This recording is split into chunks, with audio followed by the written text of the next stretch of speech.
Got last meeting still on my board here, guys. All right, I may need help, but we can get started. Welcome to the August 27th, 2024, 6:30 p.m. council meeting. We do have a quorum, so I will call this meeting to order. Would you please join me in a moment of silence? And the pledge to the flag. I pledge allegiance to the flag of the United States of America and to the republic for which it stands, one nation, under God, indivisible, with liberty and justice for all.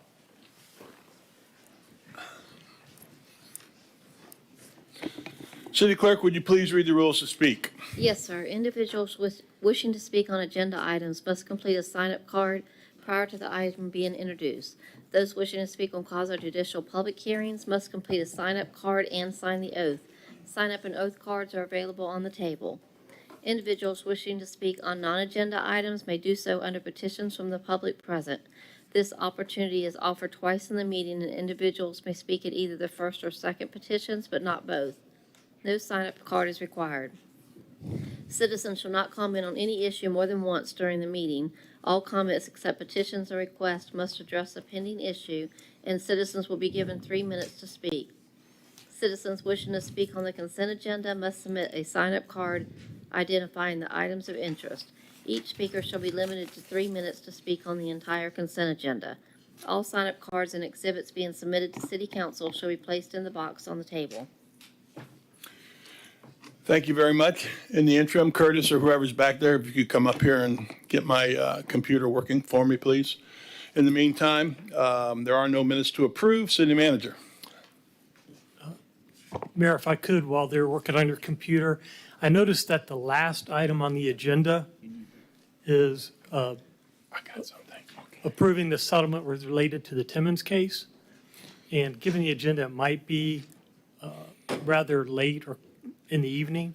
And out of convenience, I've spoken to the mother and whether or not they'd like to move that agenda up out of convenience for the August family. 27.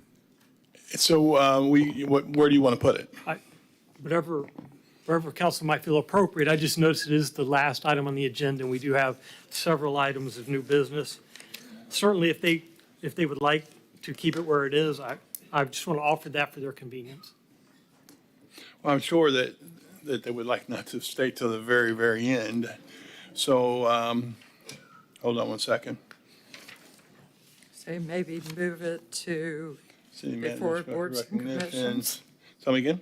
Maybe move it before boards and commissions. I would say that as I'm flipping through here, getting more organized as I Okay. arrive late.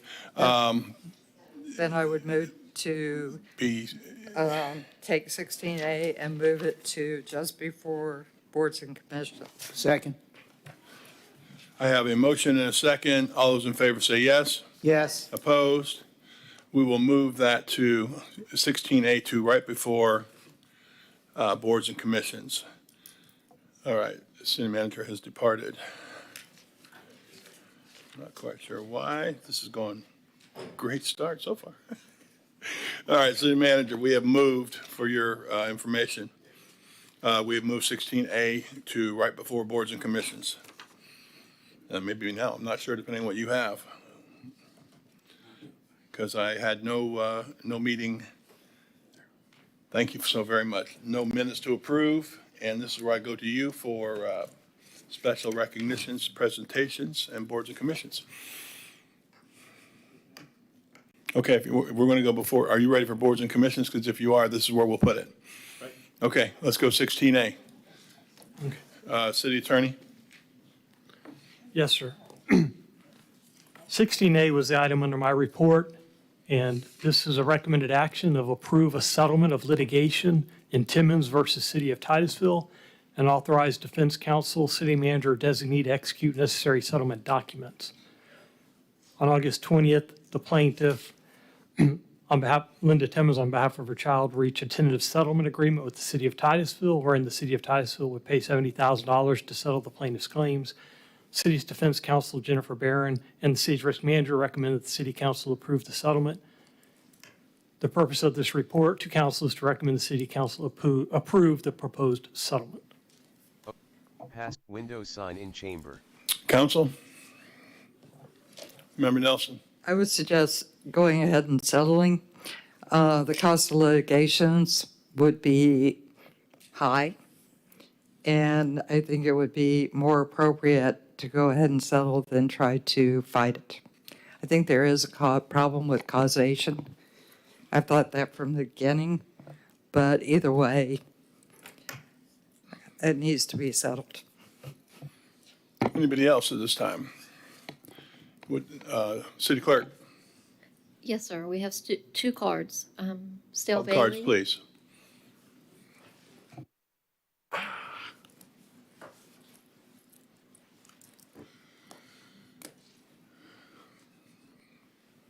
Hey. Yeah, hit that. There you go. There it is. Good evening, Stella Bailey, Cocoa, Florida.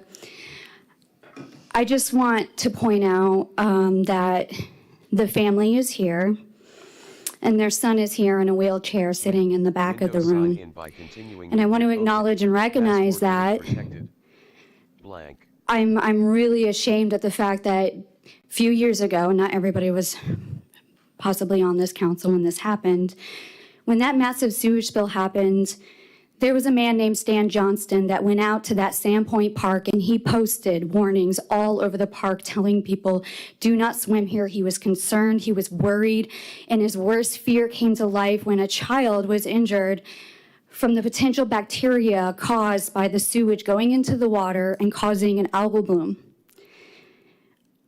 Stan Johnson, from that point forward, I don't feel was ever the same. He came in here and relentlessly, every single council meeting, brought up the sewage spraying in the air, the sewage going underneath people's homes. And since then, yes, we've updated the infrastructure and things are being worked on, but a child's life has been forever impacted, and he will never be the same. But I just spoke to him, and I will say, and I just want him to hear this on the record, that this does not define you. Being bound to a wheelchair, I know you have a bright future in front of you. $70,000 will not bring back your health, but what you can do moving forward is, as a cancer survivor, I can tell you, there is no limitations, no disability, nothing that will stop you. And I have a feeling that this incident and what you went through, it's going to change the course of your future, and you are going to make a difference in this world. And I just wanted to recognize them. Thank you, guys. Thank you. Well said. The last card is Katie Delaney.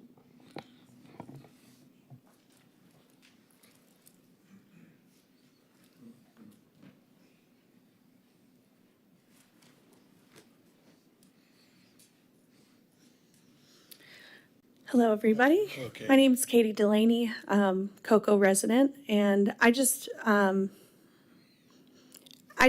like I had to say something. I feel like while there have been improvements that have been made, we all have to do better to make sure that something like this never, ever happens again. And Okay. whether that be Passport fight edit for window sign in chamber. state and federal funding so that we have more money to update our infrastructure faster, whatever we have to do, we have to make sure that this never happens again. And yeah, that's all I have to say. Thank you. Thank you, Katie. Any other cards? I would say, I think we would all say, and I think we said over and over again when this did happen, this can never happen again. It's one thing to do the investigation and what happened, and it sounds like this was the 1970s way it happened, and we've got $40 million in infrastructure and all that. I agree, and I'm so glad we're moving forward. But I don't think it can be said enough that this can't happen again. And I know that our city is doing all we can now, and all the other cities who in the country who are behind on infrastructure, we need to make sure this never happens again. And thank you. City Manager. I want you to vote. We'll need a motion. Okay, yes, we hadn't even gotten to that part. I need a motion on that. You do. Say that. You do. Move to approve the settlement of pending litigation in the amount of $70,000 in Timmons versus City of Titusville. Second. Authorize defense counsel, city manager, or designee to execute the necessary documents. Second. I have a motion and a second. Roll call vote. Member Cole? Yes. Member Nelson? Yes. Mayor Diesel? Yes. Vice Mayor Robinson? Yes. Member Stokel? Yes. Motion passes unanimously. Thank you. City Manager. Mayor, Vice Mayor, and Council, we're on boards and commissions, the Titusville Environmental Commission. Accept the resignation of regular member Jim Yount, of Titusville Environmental Commission. The resignation was effective 26 July 2024. The item was tabled at the regular City Council meeting on 13 August 24 at 6:30. Member Stokel. Yep, I just wanted to share, because we did table this from our last meeting, I did get in touch with Mr. Yount. We had a very good discussion. If you recall, he's served on that board for 20-plus years. We did talk about some of the issues and the reasonings why he might be resigning from the board, which was very informative. And I did say, you've contributed a lot. He gave me a lot of history, even before I'd been on council, of what they used to do with that board and some of the changes that they were able to implement within the city. And I just told him, I said, if we have an opening again in the future, because I know you probably want to resign now, would you be interested in coming back? And he did say yes. So I would just like to present that before the board too, to just think when we do have an opening, if he's interested in applying, I would like to have him back on the board again. Okay. And I appreciate you following up on that. Anybody else want to comment or? All right, any cards on that? Go ahead. Are you saying something? No, I just Yeah. wanted to say thank you because that was very important to me. I know that the city manager did send us all the number, but I didn't want everyone to bombard him with phone calls, and I'm just so thankful that you followed up with that. Okay. Any other cards on that? All right, the motion? Move to accept the resignation of member James Yount of the Titusville Environmental Commission. Second. With regret. With regrets and hope that he comes back in the future. It sounds like he's not closed that door. And appreciation for those 20 years. Absolutely, absolutely. So with that, I have a motion and a second. Roll call vote.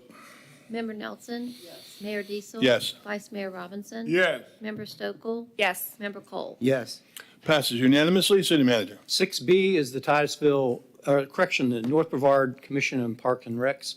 The terms of regular members Andrew Connors and William Klein expire on 31 August 2024. Member Klein has expressed his willingness and desire to continue to serve on the board as the City Council appointee and has requested a reappointment for a 2-year term to expire on 31 August 2026. Member Connors does not wish to be reappointed at this time. Currently, there's one application on file for your consideration. Mr. Kevin Rosa has expressed his willingness and desire to serve on the North Brevard Commission on Park and Recs as a regular member with the term to expire on 31 August 2026. I normally say council here, but I'm going to go ahead and say I've been with Mr. Klein on the board for, 8 years, I think it's now.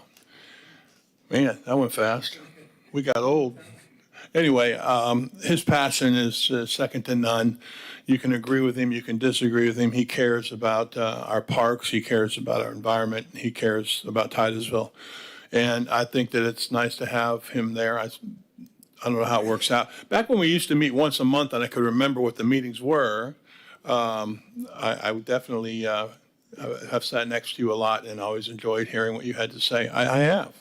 So I appreciate that. So I certainly will be in support of, and again, I feel the one who maybe is most familiar with this board because I've been on it, I'm not on the board, but as a liaison for 8 years. And I think that Bill does a great job. So I will get to that part. So hold on. Council, anything else on that? And we certainly have, and the other young man, where'd he go? There he is. Got to speak to him a lot in the last couple of weeks. And I think we've got another passionate guy for what he does and the parks and the Indian River Lagoon, all of it, just like Bill Klein. So I like both of these choices. So I'll just leave it at that right now and see what you guys have to say, and we'll let them speak. Anybody else at this point? Okay, then go ahead and let's have the cards? I have one card. It's Andrew Connors. Come on up, Andrew. Yeah, I should have commented on you too, because you're apparently not coming back right now. So before you even say that, how many years have you been on that board? 6 years. 6. So right after I got on, basically. We've got 2 really good board members there, and both always represent our city and our county well and care about parks. I know Andrew talks a lot about when he first got on here, talked about I have kids, and I take them to the park, and he does. I see him down at the parks all the time. So even before what you say, I can tell you that that board is going to miss you, and the care and concern that you have. So yes, your board. Well, thank you very much. Andrew Connors, Titusville, Florida. When I came up here and spoke last time and mentioned the term limits, that was news to the city attorney, and fortunately he went and corrected the matter with the county, and apparently that it will not be applying to our boards. But obviously, since I made that public announcement, a very valuable candidate came up front, and that was Mr. Kevin. And I feel like, George Washington knew when it was time to go, and I think that was very, very clear when he came to light as a potential replacement for myself. My God, you guys see the packet of information he submitted to you? I don't know if you, he had 300 signatures. My gosh, he's done more prior to being on the board than I think some people on boards do. So I can't speak enough about the work that Mr. Klein has done for our commission, and for what I look forward to, the work that Kevin will do on that commission. And I just look forward to supporting them and helping out as much as I can. So that's why I came here tonight, is to give both of them my biggest endorsement I can. So. Well, while you do that, and again, I'll just have it end with, I appreciate what you have done for us and representing us, and I've been there to see it. So I appreciate that. Thank you. Thank you. Okay, let's go. Mr. Klein, you want to say something for us?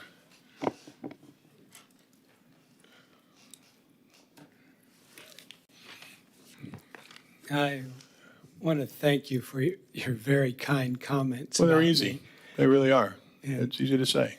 I just want to say that October 9, 2012, I came across an old email when I was getting a badge for being what they call a brave volunteer, Bravardians responding as volunteers. That's what got me first interested in parks. And on October 20, 2012, I volunteered to work with Elizabeth Melvin on a floating vegetated islands, BMATs, on Merritt Island on a St. John River water management test project approved by Troy Rice. This was when we were first putting in BMATs in one of the county ponds. It's on Merritt Island, and we worked with a high school, and they tested the nitrogen and phosphorus that was being taken up by these plants. And then on October 2012, I volunteered, it was October 24, 2012, I volunteered to work with Raleigh Berry on pepper busting at Chain of Lakes. And that's when I got to learn a lot about parks. And we worked on trying to clean up a lot of the pepper trees. We had high school students come in, and we'd go in with machetes and axes and take out pepper trees. And then I was privileged with getting to work on the parks because they'd seen me a little bit. Right. And I really appreciate my time with the parks, and thank you. Thank you very much. I appreciate it. Any questions for Bill? I see none. And our next applicant.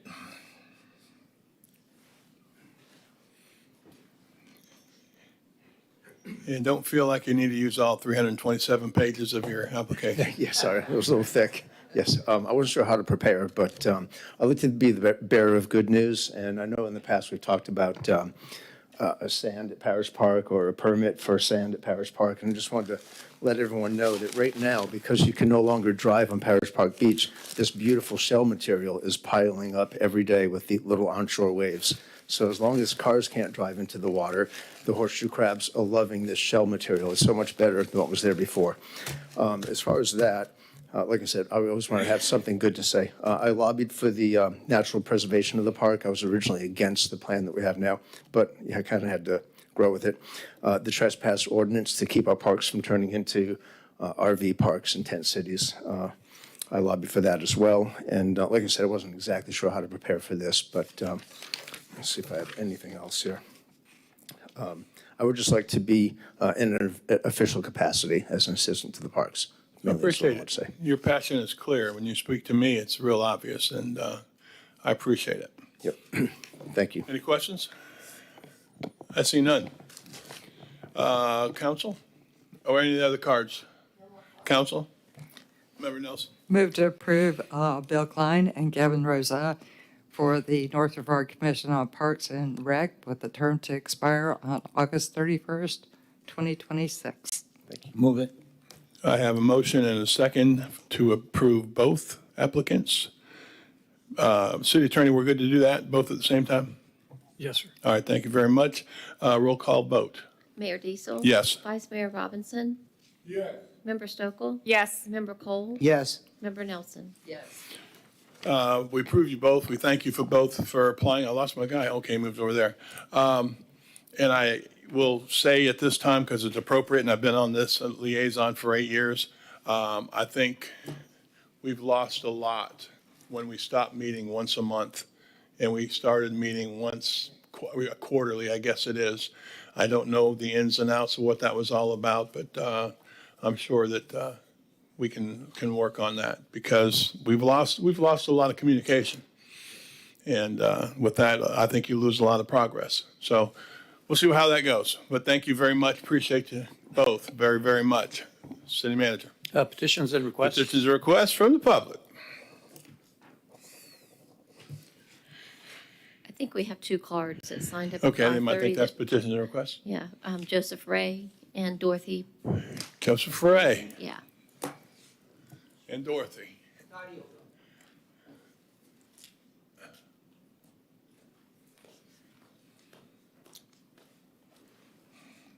I really don't have any issues. Real quick, your name and address for the record. Oh, I'm Dorothy Possein at 280 Hillcrest Avenue. Perfect, thank you. Okay, all I wanted was just an answer to a question. Okay. Okay, as far as new businesses coming to Titusville, I want to know why the Chick-fil-A was declined, but now I see a Culver's down Wow. on 50. Wow, that's, whew. Correct me, please, if I'm wrong. But Chick-fil-A's never been denied. Chick-fil-A, we've begged Chick-fil-A to be here. I've called the headquarters, I've written letters, I've had conferences before myself. I know Rita Pritchett did that. I think Tully did that. I can't tell you how we've begged them to come here. So this is how it works in politics sometimes. We denied them. Oh, my gosh. I was hoping you had good news and you were going to say, hey, guess what? Chick-fil-A's coming. Of course, we get that all the time. Every Facebook post, Chick-fil-A's coming. So, no, we didn't deny them. We love having Culver's, too. And we've got some more coming that I think, people will be excited about. But I will tell you that, I've been here 8 years, and for 8 years, I've been hoping that one day they're going to say, let's go ahead and get there. And it may happen. It may happen, but no, we haven't denied them. Oh, okay. And that's that social media stuff. No, we didn't deny them. Okay. Boy, I was. No, seriously, and they wouldn't even really meet with me. They just kept sending me over to general information. We'll send you the general information. I don't want general information. I want a Chick-fil-A. Thank you very much. Any other card? Is Joseph Ray? We do have a Burger King before you say it.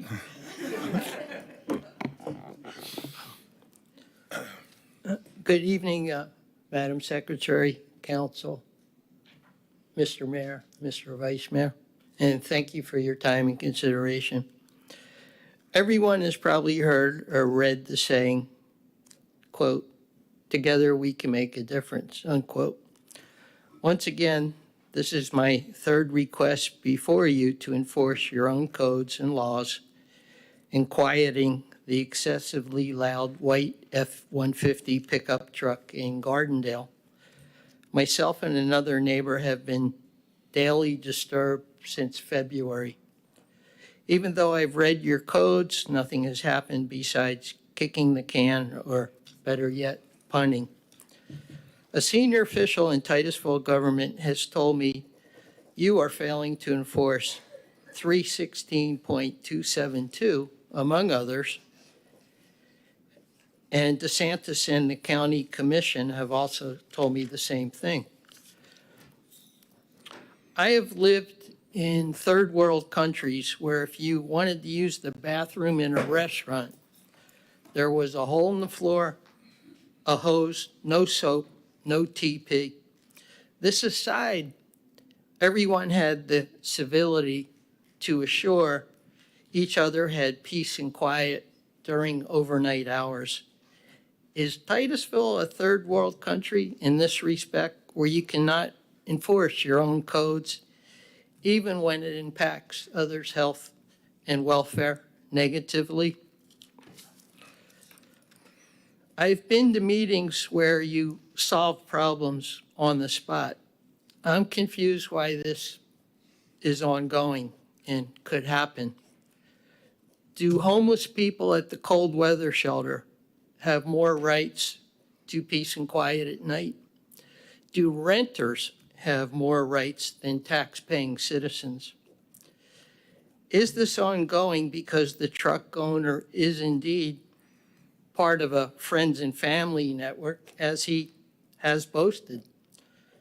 Could you please have the integrity holding the sworn positions you have to enforce and uphold your laws and give all residents, myself included, the same peace and quiet that you enjoy? How long will this take? I appreciate your time and consideration. Thank you. And I always appreciate the way you say it, so we'll leave it at that. But as I said last time, and if I can perhaps get some backup on that, I know code enforcement has been out there. Code enforcement even went out there when he was going to start it for the morning. And Chief, can you come up and give me a little insight on that? Because this is not something that we've ignored. This is not something we've kicked down the road. And this isn't third world country stuff. This is code enforcement going out there. And from there, Chief, can you tell me where that went? Yes, code enforcement has been out there several times with the decibel meter. The code actually has, it's measured by decibels, and it did not meet the criteria at all. It wasn't even close. In addition to that, our patrol folks actually sent the traffic unit out there. Maybe there was a traffic, something on the uniform traffic citation that we could, catch on to. There was nothing. I don't know of any other complaint, so we have not heard from the neighbor that was just spoken about, but we did a light canvass of the area and there were no other complaints. So we have periodically gone out there to spot check, but other than that, it's meeting all the legal, we don't have the authority to go outside of that. And we have contacted the owner of the pickup truck, and there is nothing that we can do to mandate something because we're not breaking any codes or laws that we have seen. And apparently the friends and family, that we don't know this person is not friends and family. What they're saying, I don't know. We don't have any control over what they say, but I can tell you that this is not a case of a relative or a member of the police department. It's not that at all. So quality of life is something that we are really focused on, the things that don't necessarily meet and make the box score. Crime, obviously, is what you usually see, burglaries, robberies, shootings. But the quality of life, we actually go around and speak at homeowners and other civic groups, barking dogs, even though that's, we are very concerned at things like that. So this is right up our alley on this. And we have not been able to see any violations whatsoever. And that's the answer. Well, with all due respect, sir, Governor DeSantis' office agrees with me. So do the county commissioners. I have a petition that I gave your people back in March or February. 16 people in the neighborhood signed the petition that the truck is indeed noisy.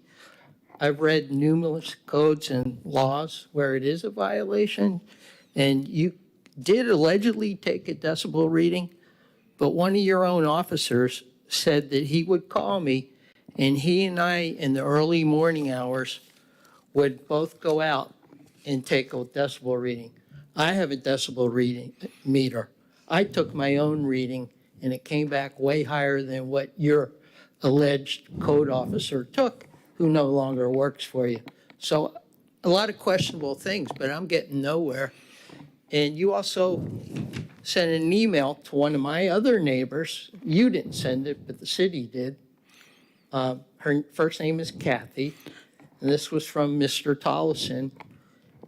She is disturbed by this every day, too. She and I are both 20 yards from this truck firing up, and my reading from 20 yards away was 89.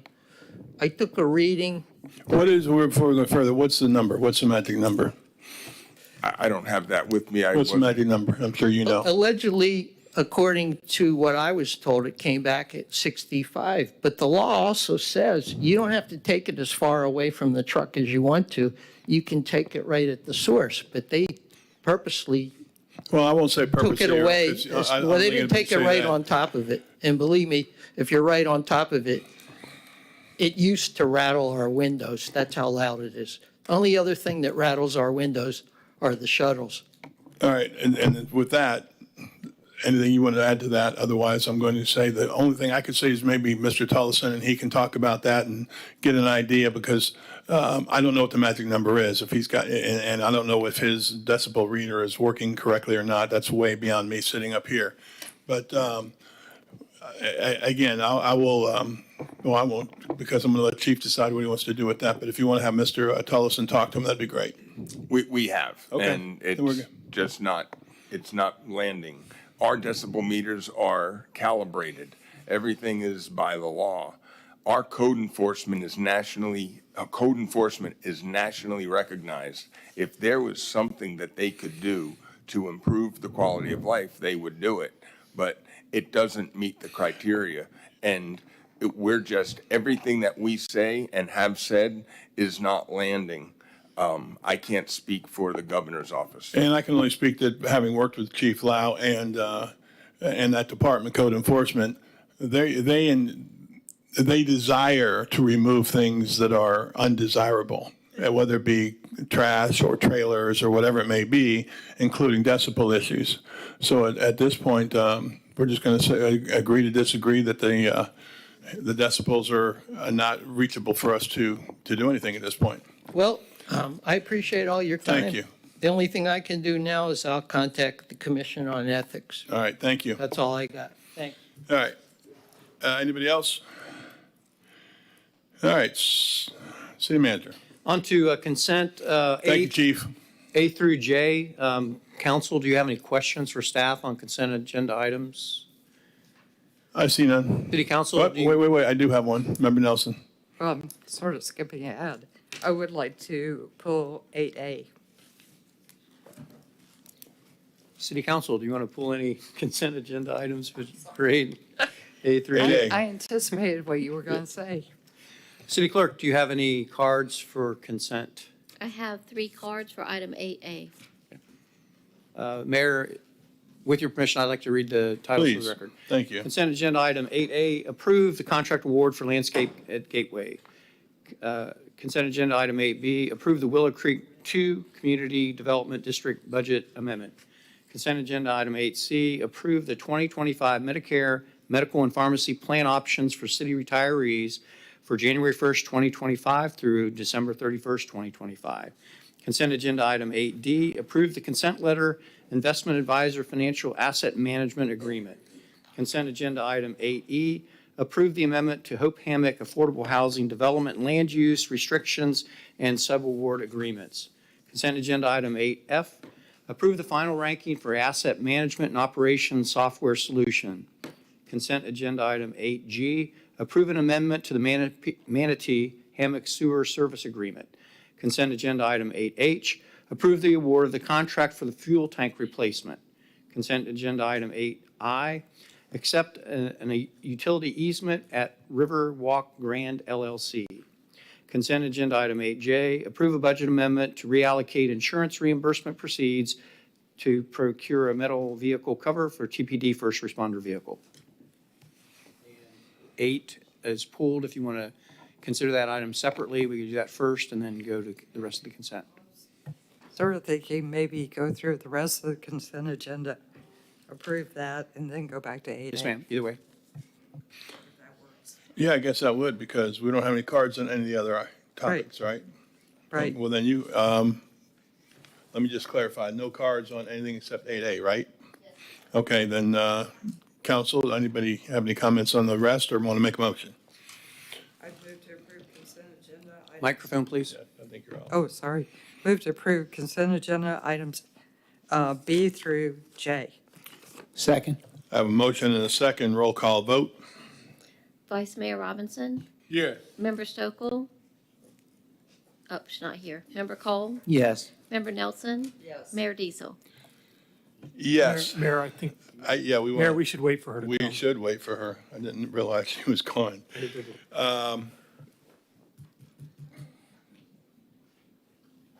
Yeah, let's just hold. I don't know if we need to do a little recess here or not.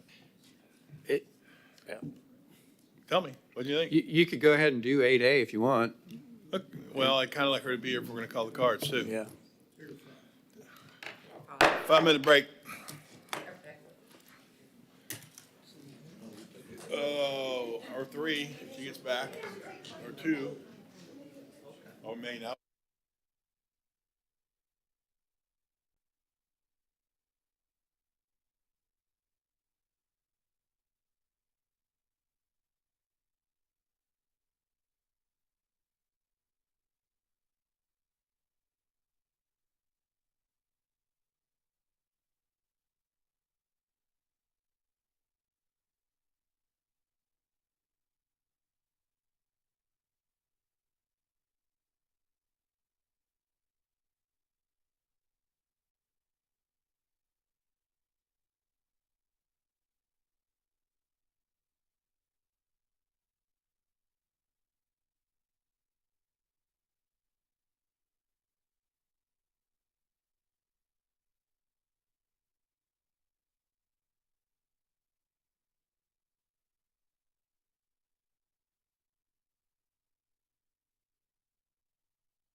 All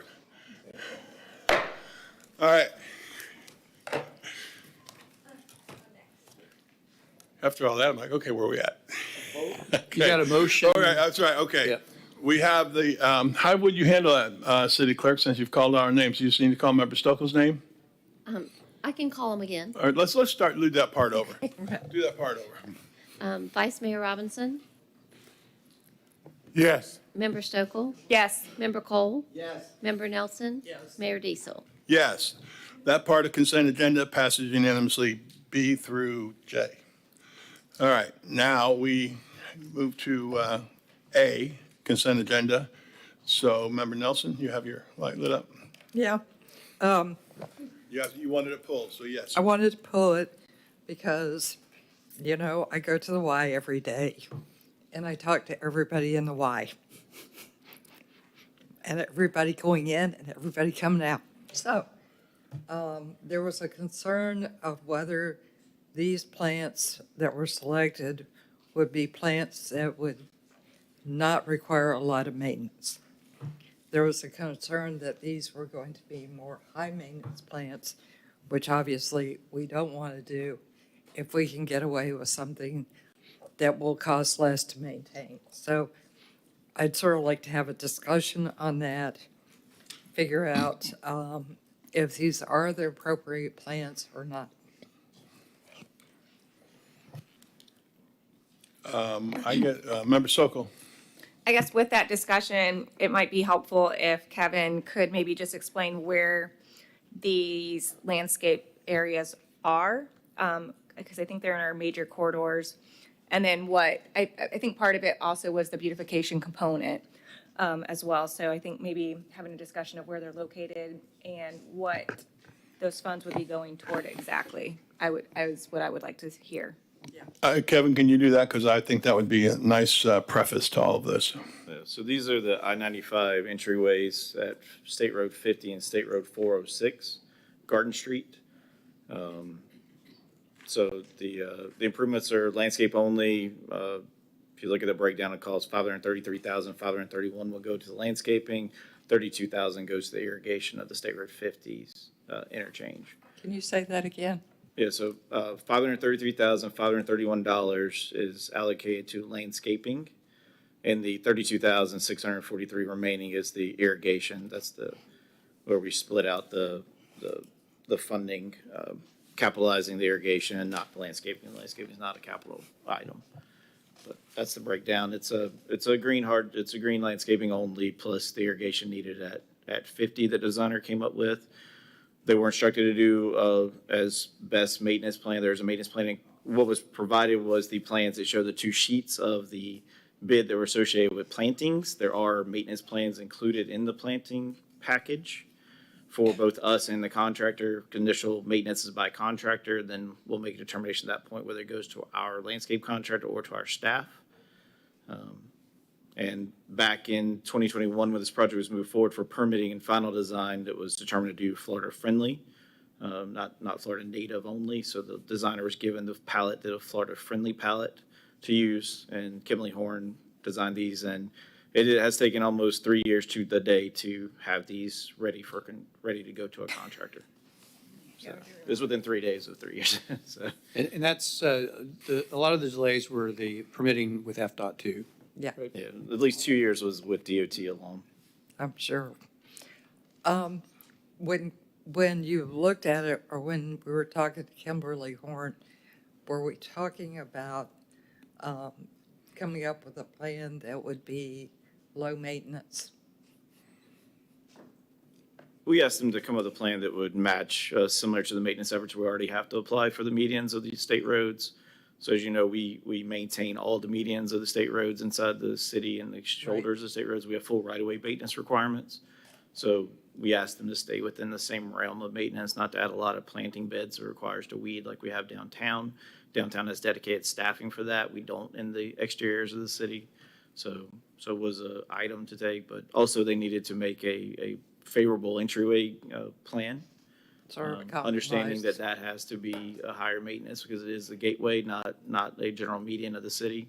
So we understood that was part of it, and we left it to the designers to come forward with the best plan they could put forward. What are we allocating per year for maintenance For our whole right-of-way group? for those two entrances? Well, this will be maintained for the first year by the contractor. Okay. So we won't be allocating anything at this point except for the cost in the bids. And then we'll make that determination, whether our landscape staff take it on that do right-of-ways, or we'll give it to our contractor that handles our median and right-of-way work for the state roads. We'll make that determination as it gets closer. As you know, we have a street maintenance manager who takes landscaping to heart, Yeah. very much so. So he'll review Is it- that when it comes to which way we go, whether it's contracted out or in-house staff. Is his name Chuck? Yeah. Yes. Okay. Does he have an idea of what he thinks is going to cost? I don't think he's worked that out. Okay. Comparably, when we get next year's CRA, will be maintained by 3 full-time employees. This is not the same scale, but it could be allocating a number of employees to these 2 gateways. But our landscape group moves around. The right-of-way maintenance group does a lot of maintenance already. So it'll really be up to him to determine whether that gets incorporated with his group or they ask for outside assistance. Okay. Thank you. Member Stokel? Yep, I think because I know we've talked about this numerous times. I think there was some discussion on like canopy trees, and we had a discussion on safety. Like that was going to be our number one concern. First off, with people driving here, and then looking at what the best native plants are. I think it's important to note this is not just like around the signs. This is a big area for both of those exits, correct? Yeah, there are no signs in the gateway entry I mean, it's not signs. just a small portion of landscaping. Oh, no, We're it's doing a the large, whole- it's almost the entire gore area and to touch on the safety factors, State Road 50 at that point is still signed to 45 miles per hour, which does eliminate a lot of, essentially the tree has to be a breakaway tree because traffic hazards are raised in that area. Okay. Will we see palm trees in here? Okay. Yep. I just went through the first one and just quick, and they're, besides the Bahia, which isn't, they're all native. Okay. I haven't gone through, that was just one of the 2 that I quickly went through. Okay. Thank you. I'm excited about this project. I don't know, whenever I'm like traveling or going off exits, especially like Palm Coast, and there's different opinions about palm trees, but they have a beautiful exit into their city, just going in there, and it makes you excited to go into the city. And so I'm excited to see what these will look like. I know we've talked about them for years at this point, so I think that our citizens will We have that. appreciate it. All right, anybody else on council? Member clerk. Call the cards, please. Casey Ange. Hey, Ms. Kay. Hello, Mayor. Kay St. Ange, Titusville Tree Team, Maryland Avenue. The Titusville Tree Team plants trees in parks at no expense to city or county. Before doing so, we consult with Parks and Recreation to plant the trees in such a way as not to cause a maintenance problem. I have reviewed the planting schedule and plan for both the Garden and Cheney intersections at I-95 and am concerned that these plans might create a maintenance nightmare. The $566,000 contract does not provide for ongoing maintenance. It does provide for 1 year. I just learned that this moment. So there will be additional ongoing expense, and we don't yet know what that expense will be. The plan calls for the planting of 26 sable palms, whose fronds will continuously land on the roadway, causing traffic problems at these busy intersections. Workers will need to enter the traffic frequently to address this problem. Palms require frequent pruning, utilizing cherry pickers, another traffic issue. Then there is a problem with lethal bronzing disease spreading rapidly to both native and exotic palms by transported diseased palms to our area. So they bring in diseased palms and then it spreads. The Chinese fan palm, included in the plans, is particularly susceptible to this disease for the university. Any palms to be planted should be certified disease-free. That costs $75 a tree. but they can still become infected after the fact, but at least they should be certified disease-free when they're planted. Palms that die from the disease will need to be removed to prevent further spread. Palms are not a good choice for these projects. As well, the 527 ornamental grasses to be planted will soon be overgrown by weed, grass plants, and other broadleaf weeds, necessitating hand weeding. It is very difficult to use a weed eater on ornamental grasses. Once these grasses become overgrown with weeds, they are often removed, as has occurred at Drayfield Park and Parish Parks. They just mow them down once they get full of weeds. 527 ornamental grasses. The 51 Chinese ruby fringe shrubs on the plant schedule thrive in zones 7 and 9 and may struggle to live in Titusville zone 10A. These shrubs will need to be watered once or twice a week in the dry, hot months. Can I have another moment? What's a moment mean? A moment means a minute and a half. Dang, you're normally right on 3 minutes. What happened? Oh, I have important things to say here. All right, we'll extend you a minute and a half. Yes, all in favor? Go. Thank you very much. Maintenance workers will struggle to keep up with the trash thrown from cars into the landscaping at these intersections. Indeed, if not properly maintained, rather than draw tourism to Titusville, these landscape projects will detract from the gateway corridors. In my opinion, this is a poor use of mitigation funds, which accrued when developers removed thousands of trees. Those trees were reducing temperatures, sequestering carbon, reducing stormwater runoff into the lagoon, and providing habitat for wildlife. Much better to use the Landscape Trust Fund to restore those benefits to our community by planting canopy trees on public property throughout the city rather than these palms on these high-maintenance gateway projects. Thank you for my extra minute and a half. You only use 45 seconds. All right, next card, please. Tony Sheffalo.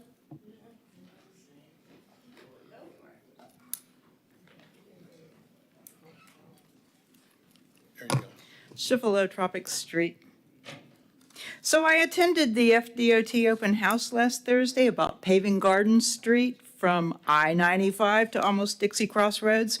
And you know those guys, they were not aware at all of your $566,173.63 Gateways project. I'd like to remind the citizens of Titusville that the tree mitigation fund, which was to be used to replant trees taken out by developers, was diverted to the Landscape Trust Fund, and that is being used for the gateway projects.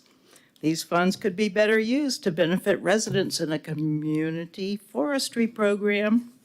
And I should have known Kimley Horn was involved in this because the plan is so rotten for this town, just like all the other plans they presented on our comprehensive plan land changes. But since the FDOT is just repaving and removing the on-street parking and making 7-foot wide bike lanes, it shouldn't interfere with the gateway plans, shouldn't.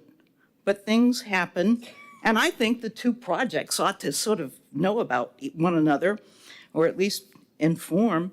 So on August 24th, 2021, City Council approved the final design and permitting of the landscape gateways at the I-95 interchanges.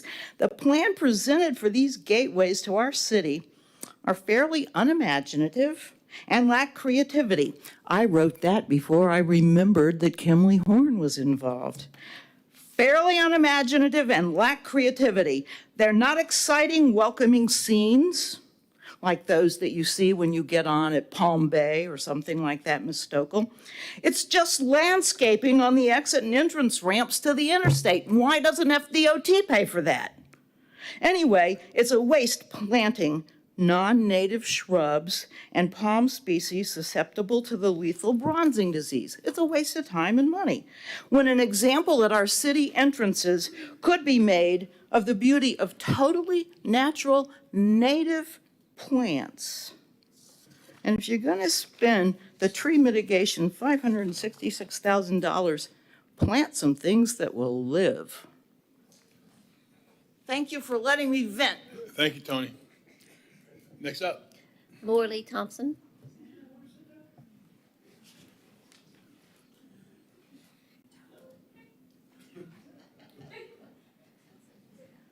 Laura Lee Thompson, Mims, Florida. I agree with everything Kay said and Tony said, so there's no need of me repeating them. What I do want to point out is in South Florida, like in Fort Lauderdale and Miami-Dade County, they have stopped using palm trees for landscape trees because of the lethal bronzing disease.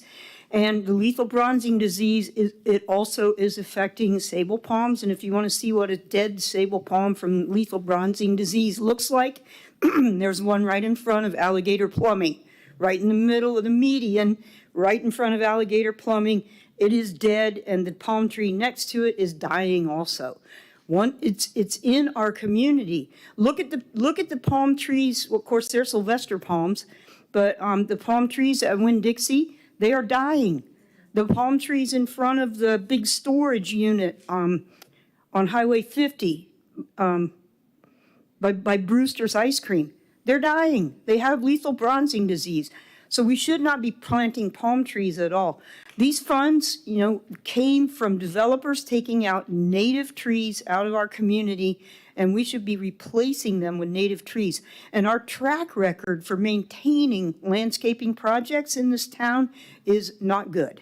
And I mean, both of those areas that are proposed for these gateways, they've been landscaped in the past. The remnants are still there. All you got to do is look at the landscaping at Highway 50 and Garden Street, and there's a few shrubby crepe myrtles left, and all the beautiful plumbagos and firecracker plants and all the really nice shrubs that they planted, they're all gone. There's Kogan grass growing up the side of the hill at Garden Street. We don't take care of these kind of projects, so it makes no sense to spend $500,000 planting non-native trees and shrubs that we're not going to take care of, and they're just going to die anyway. That's not a good use of citizens' money. Thank you. Thank you. A lot to think about. Anybody else? One more. Okay. William Klein.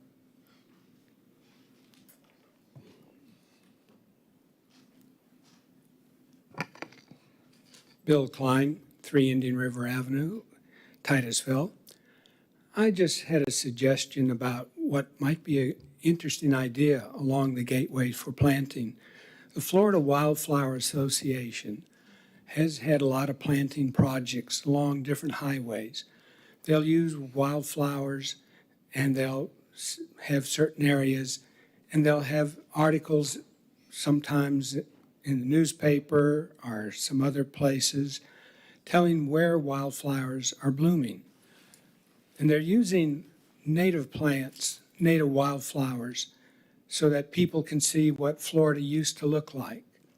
And I'm just wondering if this gateway project, instead of spending, I guess it was like $500,000 or something, I don't know what the amount was, but if we would get in touch with the Florida Wildflower Foundation, talk to them about what they've had success in planting around highways, maybe they'd give a much better idea of what we could use. And another thing is if the landscaping takes a lot of grass that needs lawnmowers, that's not always a good thing to do, and it's highly expensive. If you select the proper plants for the areas and the height, you can specify if you want it maybe 2 foot high, 3 foot high, but you can try to look for plants that won't outgrow their boundaries and need a lot of maintenance.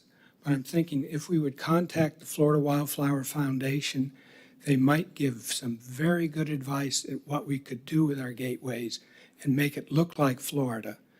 And then that money that we save, we can go into planting trees in our parks and in the city to give shade. Trees that would have been financed from what the developers have given to us for them to develop. And instead of just making a gateway that only visitors go by, because most people in Titusville aren't spending their weekends sitting at the gateway, we could give them the trees and we could use wildflowers at our intersections. Thank you. Thank you. All right, no more cards, right. Council?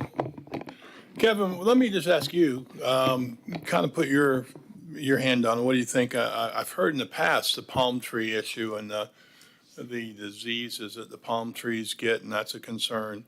And one of the things that was said, I don't remember who said it, but just in my own yard, sometimes I plant these low-growing, I don't want to call them grasses, but the point I'm making is when somebody said, then it's hard to get the grasses that grow and with the weed whacker. They do get combined. And I'm not the expert. I don't even know all the stuff that's going to look like.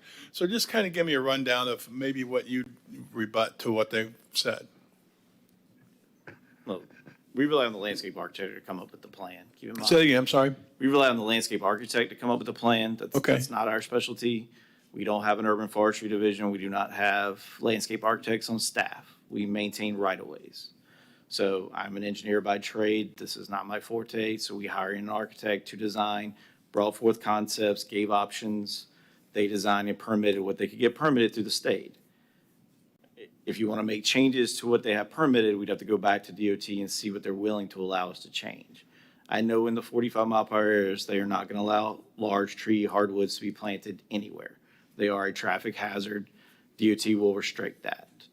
So that's Good point. the two sides of it there. I can't tell you That's what they nothing would that- allow. that I Crepe know. myrtles probably would come into play because they are considered a breakable tree. But I can't say I don't foresee them allowing oak trees inside of anywhere that could reach the 95 due to also hazards to the roadways themselves. So, Good point. but yes, any heavy landscaped area requires maintenance. We have in-staff maintenance. We also contract out maintenance.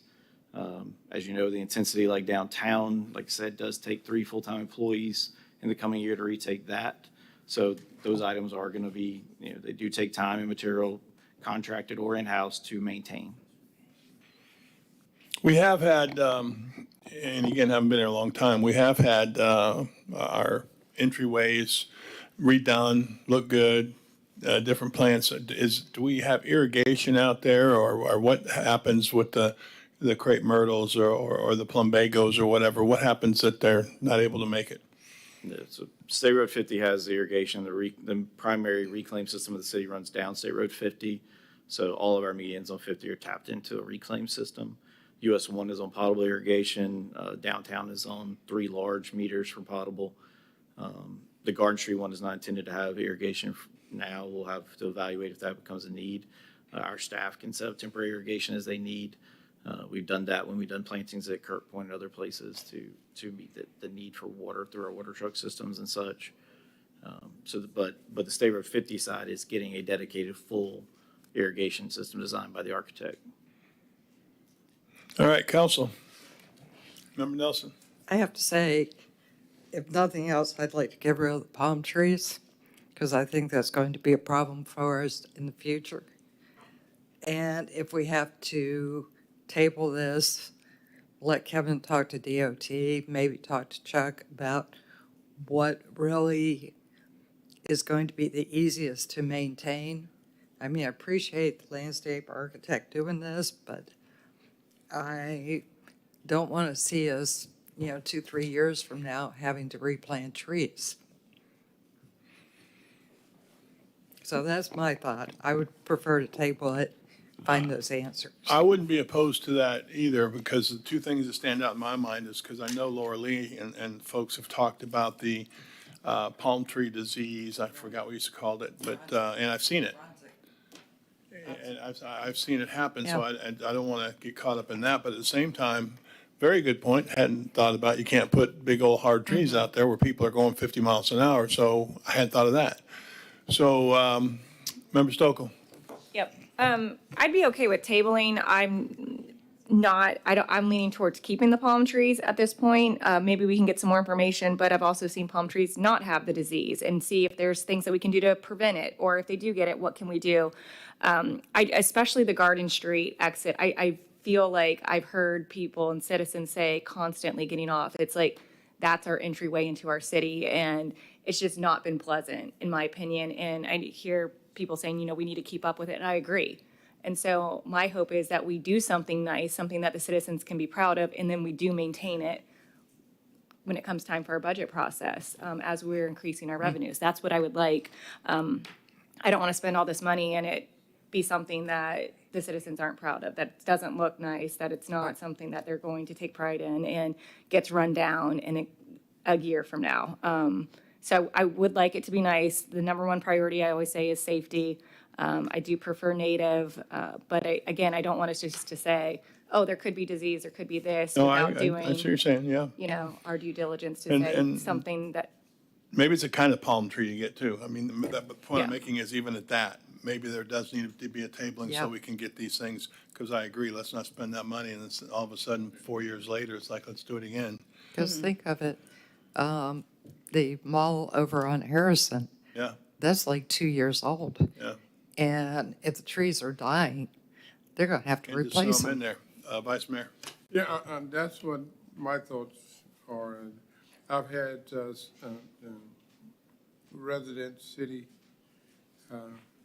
residents come and ask me, we have an ugly entryway into our city. Don't we have native palm trees that we can use that We work? do. We do.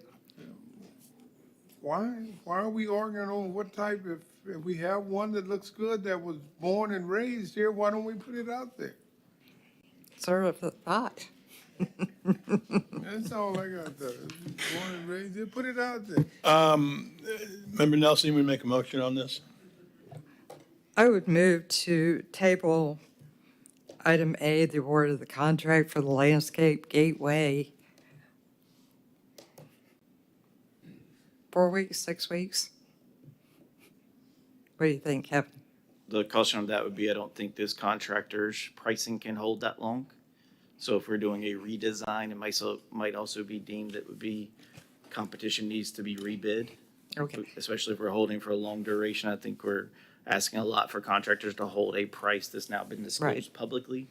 So, And have a change in their contract plan, I think necessitates a change in a rebid of the project okay. after it's modified at the council's direction. So as part of this, I would ask that you consider, if we're going to change it, consider wildflowers, maybe instead of grasses. But for the time being, I would move to table this until a future meeting. question. Member Stokel, question? Yeah. Does that mean it would have to go back to FDOT? Yeah. For approval? My experience with DOT is if you change one thing in the plan, they will have to be notified and re-permit. What if we, I've never known them to be very flexible in their permitting. what if we table to the next meeting? Do you think the pricing could hold to the next meeting? I think that's probably within I believe most of our bids are advertised for a 30-day period from Okay, acceptance. that's what would be my request. I would not necessarily 30-day? want to go through the whole redesign, FDOT. I mean, we know how long Right. this process has taken us this long, but that will give us at least a couple weeks to get some of our questions answered, talk to staff, talk to citizens, and So come you're back with. talking about tabling it to the next meeting? Okay. So the motion would be to table it to the next meeting to get some answers. What kind of answers? I mean, when we table Yeah. this, what do we, I need a little direction. what are we tabling? Yeah, I mean, it's one Okay. thing to table it, and it's Yeah. another thing to say, this is what we want to do. I would agree. Then it's another thing to say, table it and let's talk to people. We've got to do something. How about if we table it to the next meeting and I'll keep quiet and let Kevin figure out what he needs to do? I don't think that's going to work. No. I think Kevin feels like he's done what he needs to do. Yeah. I That's think the what I'm main hearing thing. is there's a desire to redesign the project, Yes. which to me necessitates that this bid is no longer valid. Right. I don't know if I would be in favor of redesigning yet. I think that I would like to know better of, okay, if there's this lethal bronzing disease, are there things that we could do to prevent it? What if, to Vice Mayor's point, are there other palm trees that are native that would be feasible to use? Like, there's just a couple questions that I would like answered before I would say, yes, I'm ready for a redesign.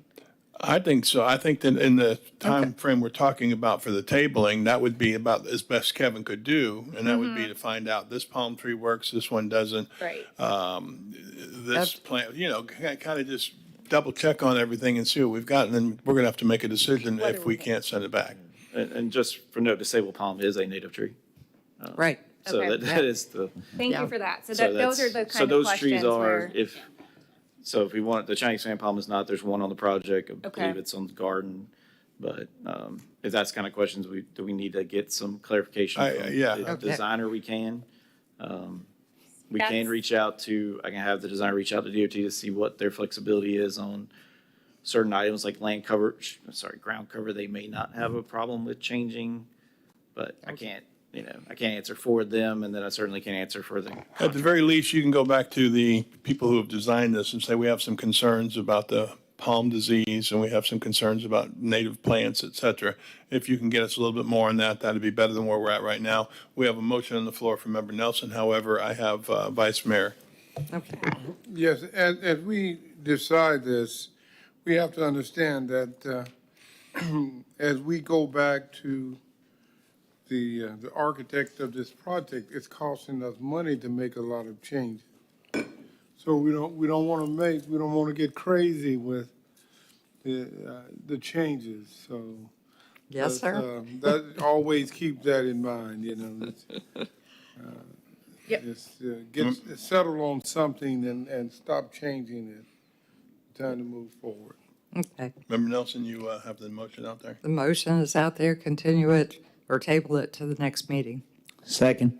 I have a motion. discussion, just one more thing. Motion and a second with discussion.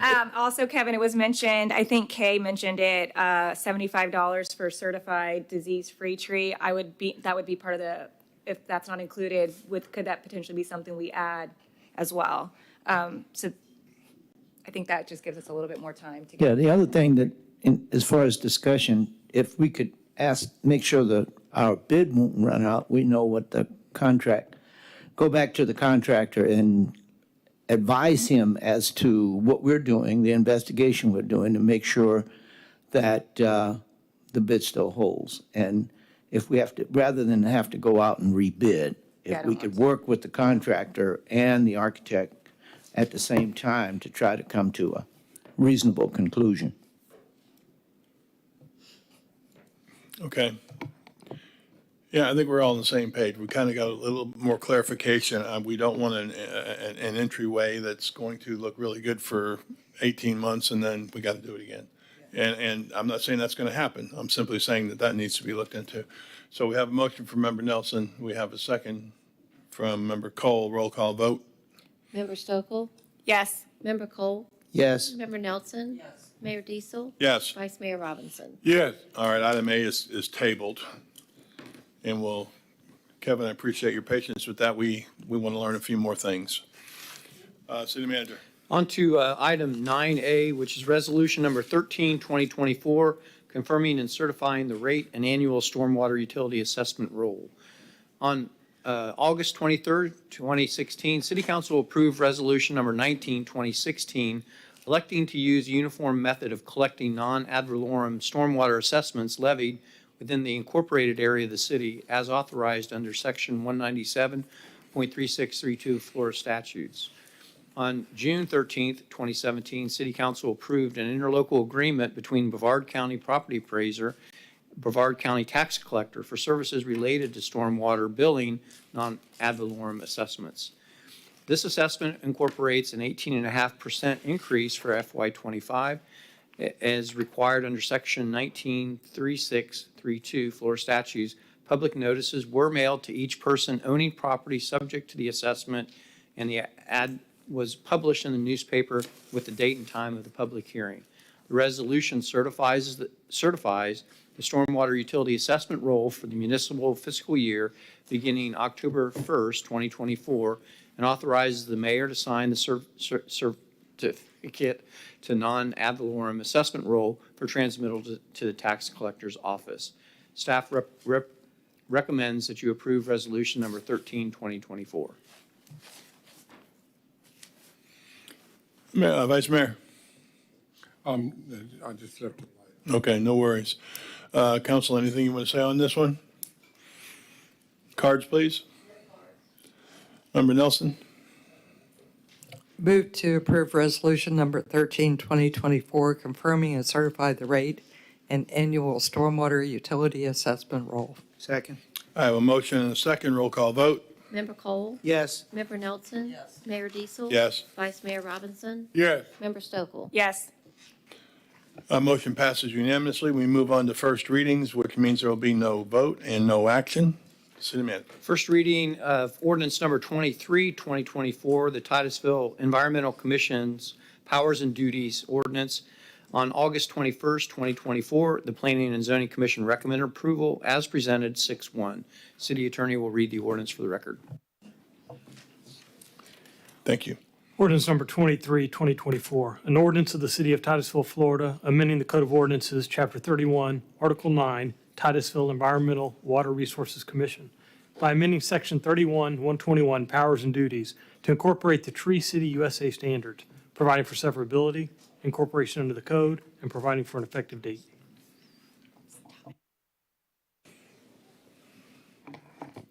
And anything council wants to add to that? No. City Clerk, cards? One card, Tony Sheffalo.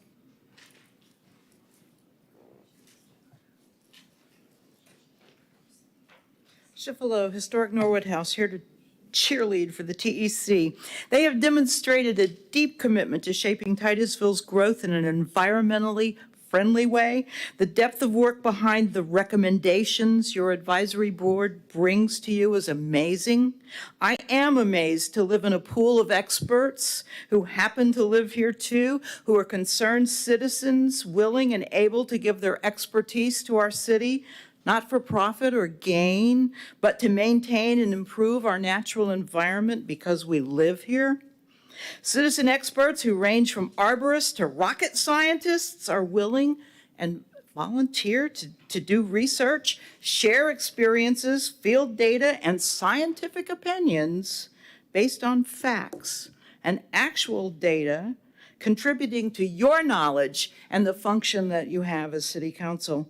Please continue to show your respect, if not your admiration, for your Environmental Commission wanting to take on even more responsibility. What a group. Wow. Oh, Tony. Thank you, Tony. Thank you, Tony. Any other cards? No? All right, we are first reading, no vote, no action. City Manager. On to item B, which is Small Scale Comprehensive Plan Amendment SSA number 6-2024 Tranquility. This contains ordinance number 24, 2024, and ordinance 25, 2024. On August 7th, 2024, a lot of 2024s, the Planning and Zoning approved this 7-0. City Attorney will read the two ordinances for the record. Ordinance number 24, 2024, an ordinance of the City of Titusville, Florida, amending the Code of Ordinances by amending ordinance number 60, 1988, which adopted the comprehensive plan of the City of Titusville, by amending the future land use map, by changing the land use designation on approximately 6.3 plus minus acres of property located east of South Washington Avenue, US 1, and north of West Nassau Causeway, 0405, having Brevard County parcel ID numbers 22, 35, 35002, and 22, 35, 35001, from the regional mixed use and conservation future land use designations to the regional mixed use and conservation future land use designations to match the boundaries of the surveyed wetlands, providing for an effective date. Ordinance number 25, 2024, an ordinance of the City of Titusville, Florida, amending ordinance number 5, 1993 of the City of Titusville by amending the zoning map made a part of said ordinance by reference by changing the regional mixed use, RMU, and open space and recreation OR zoning districts to the regional mixed-use RMU and open space and recreation OR zoning districts to match the boundaries of the surveyed wetlands on approximately 6.3 plus minus acres of property located east of South Washington Avenue, US 1, and north of West Nassau Causeway, State Road 405, having Brevard County parcel ID numbers 22, 35, 35, 002, and 22, 35, 35, 001, providing for an effective date. All right, council, anything on that? Cards? Mr. Honeycutt is just here if you have questions. First reading. Anybody have any questions for Mr. Honeycutt? I see none. City manager. On to rezone application number 1-2024 at 2300 Columbia. This is the first reading, and at August 21st, 2024. Planning and Zoning Commission recommended approval as presented 7-0. The city attorney will read ordinance number 26, 2024 for the record. Ordinance number 26, 2024, an ordinance of the City of Titusville, Florida, amending ordinance number 5, 1993 of the City of Titusville by amending the zoning map made a part of said ordinance by reference by changing the regional commercial RC zoning district to the community commercial CC zoning district on approximately 3.69 plus minus acres of property located at 2300 Columbia Boulevard, having Brevard County parcel ID number 22, 3529 AV 127.0, providing for severability, repeal of conflicting ordinances, and providing for an effective date. All right, council. Cards? City manager. Now, let me just go ahead and say this. First reading, no action, no motion. Okay. On to item D, which is rezone application number 2-2024, located at 1606 South Street. This is the first reading of ordinance number 27, 2024. At the August 7th, 2024 meeting, the Planning and Zoning Commission recommended approval as presented 7-0. Ordinance number 27, 2024, an ordinance of the City of Titusville, Florida, amending ordinance number 5, 1993 of the City of Titusville by amending the zoning map made a part of said ordinance by reference by changing the single-family high-density R1C zoning district to the multifamily high-density residential R3 zoning district on approximately 0.44 plus minus acres of property located at 1606 South Street, having Brevard County parcel ID number 22, 35040029, providing for severability, repeal of conflicting ordinances, and providing for an effective date. Council. I see. See none. Cards? All right, city manager, move to old business. First readings are over. On to 11A, which is old business. This is school zone enforcement cameras. This is an advisability on implementing a school zone speed detection system. The police command staff has conducted a study into the new standards of city zone camera enforcement program. Staff has found that the school zone enforcement initiative has proven to be highly effective at reducing speeding in school zones and comes at no cost to the city. Statistics have shown that the use of these cameras reduce violations by up to 80%, reduces crashes, increases in compliance with speed restrictions, and other agencies in the state that are utilizing them have found them to be highly effective. Chief's here to talk about this initiative, and this is advisability for us to move forward or not. Hey, Chief. Good evening. Thank you for being here. Major Gonzalez is going to be taking point on this, so I'm going to turn it over to Major Wright. I'm sorry, Major Gonzalez.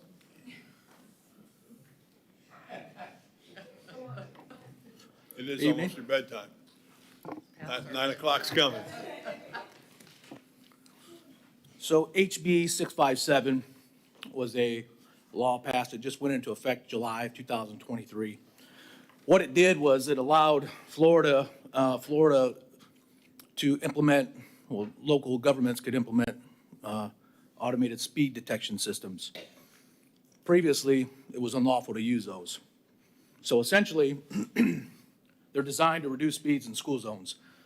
What has happened is we get complaints. One of the number one complaints we get in the city is speed. We get lots of complaints in school zones specifically, and we cannot dedicate an officer to every single school zone. It just, it isn't feasible. We get a lot of calls for service, so this is considered a force multiplier, if you will. Currently, Florida is the third deadliest state for pedestrians. You have a 90% chance of survival if a pedestrian is struck by a vehicle going 20 miles an hour. You have a 50% chance of survival if a pedestrian is struck by a vehicle going 30 miles per hour.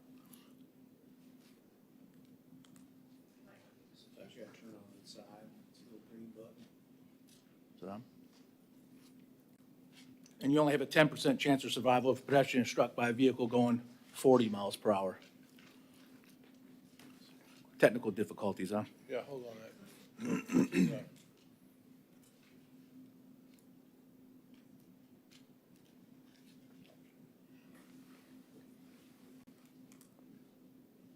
I see it. There we go. I think they're hooking us up in the control room. Clearly, I'm not qualified. So pedestrian deaths are on the rise. So since 2010, as you can see, there were 4,302 pedestrian fatalities. 2021, 7,624. That is a 77% increase as opposed to just a 25% increase in all other traffic fatalities. So pedestrian deaths are on the rise nationwide. That's where this program is coming to play. Georgia specifically was one of the first states to kind of get on board. We've spoken to a lot of agencies in Georgia, and it is extremely successful. Some of the success is it has an 80%, up to an 80% degradation rate, meaning speeding in those school zones drops 80% after 1 year. They've even said that speeding citywide has dropped. Really important, the city of Titusville and the Titusville Police Department, we're leveraging technology. That's the future in law enforcement, is leveraging technology to be more efficient in what we do every day. So this particular program, what happens is a company, we would contract out with a company, if this passes. We'll contract with a company and they'll implement automatic speed cameras. So what the speed cameras do, they're essentially the same thing as what an officer does in his car, whether we have a radar system or a handheld radar system or LiDAR system, which is laser. Most of them operate off a laser, which is a little bit easier to read because when radar, it uses a Doppler signal and you have to visually see which car is speeding. So if you have a line of cars coming at you, you have to pick out which one's speeding. The radar will tell you the fastest one, then you got to pick out which one that is. It's kind of difficult. A laser, it simply points at the car and it'll tell you the speed. So in these machines, they're extremely accurate. They set up, there will be 2 cameras in each school zone, one facing each way. And how it works is it only works during school hours. So if school's not in session, the cameras don't work. It's 30 minutes prior to the beginning of school and 30 minutes after school, if that makes sense. So the only time, lawful reason these cameras can be used is during school because the ultimate goal is to save lives and protect our children. So essentially what happens is, and it gives a grace period. So everybody thinks that, if you're doing 1 or 2 miles over the speed limit, I'm going to get a citation. If an officer catches you in a school zone doing 1 or 2 over, they can issue a citation. The camera program only works when you hit 11 over. So there's that grace there. Here's the big difference. In this program, it's only a civil citation, so it's a $100 civil citation. If you look to the right of that, a uniform traffic citation in a school zone, if you're doing 1 to 9 miles per hour over, it's a $159 fine. And then 10 to 14 is $309, 15 to 19 is $409, 20 to 29 is $459, and 30 plus miles an hour is over $600 fine. Points are assessed as well, so it starts as about 3 points on your license. And many people don't know this, but if you get 12 points in 12 months, your license gets suspended. And obviously, right now, insurance rates are out of control. I don't know about you guys, but even my car insurance has jumped up. It's extremely expensive. In this civil program, that doesn't affect insurance at all. There are no points. It's simply civil through the city. We would just have to pass an ordinance to allow that. And then, the law says you could use your current code enforcement board, or you could use the current magistrate, or you could potentially contract out with, the magistrates off the traffic office when we do traffic hearings. So getting into the speed study, I wasn't really sure if we were going to need it. we had a independent third party come out and do a speed study. It was a 2-day study, and it was back in December. And as you can see here are kind of the results. So every school, we did every elementary and every high school, I think, except Astronaut, because there's no technical school speed zone there, and Sculptor doesn't have one either, but every other school has one. And here's what we got. So it'll show you the highest speed during the study. You had a couple really high ones, Oak Park, almost 89 miles an hour, and then during school. So the highest speed during school was 63 miles an hour. The important part is the percentage of vehicles violating the speed limit during school hours. So at Apollo, you're looking at 27%. Coquina was 64% of the vehicles. Imperial, 50%, as you can see. And then it'll show you, just in this 2-day period, how many violations we had. That's a lot of violations in 2 days. Oak Park is 1,280 violations. That's a lot of people violating the speed. And if you look at some of the speeds you see up there, 63 miles an hour, that's going to kill somebody if they hit it. And if you guys remember a couple of years ago, unfortunately, we had a crossing guard. Her husband was assisting her, and he got hit and killed up on Dairy Road by a car. So these are the middle schools and the high school. Again, you can see the only one I would say, the one at Titusville High School at Hopkins there's a 10%. 10% of the vehicles were speeding. But again, if you look at, the vehicle count and how many actual violations there are, I would say there probably could be, you could argue a need there as well. So looking at this program, initially I was a little bit hesitant because I wasn't sure what to expect, but I can assure you we have a problem with speeding in our school zones. And my argument would be, how do you say no to this program if we value kids' lives? If one kid gets hit and killed in a school zone and we don't do anything about it, how do we explain that? It's on our conscience. So that's where I said, look, I think this thing is zero cost to the city. No points on license. It's a civil citation. I don't know how we could go wrong. Questions? Question. Go ahead. Member Nelson. So how do they get paid? Is it the $100? It's funded through this program. That's exactly. So they, the citations, the $100 citations. Right. So the statute actually spells out exactly where the money has to go. $60 goes to the local government, whether it's county or municipality. $20 goes to the state general fund. The state's got to have their. Yeah. $12 goes to the school districts. So, and they have to use that toward either school safety or transportation to improve transportation and safety for the kids. I think $3 goes to a training fund for FDLE commission for training on law enforcement. And I want to say maybe $2 goes to, I forget exactly what it was, but that's essentially all the money, So how does the company get their money?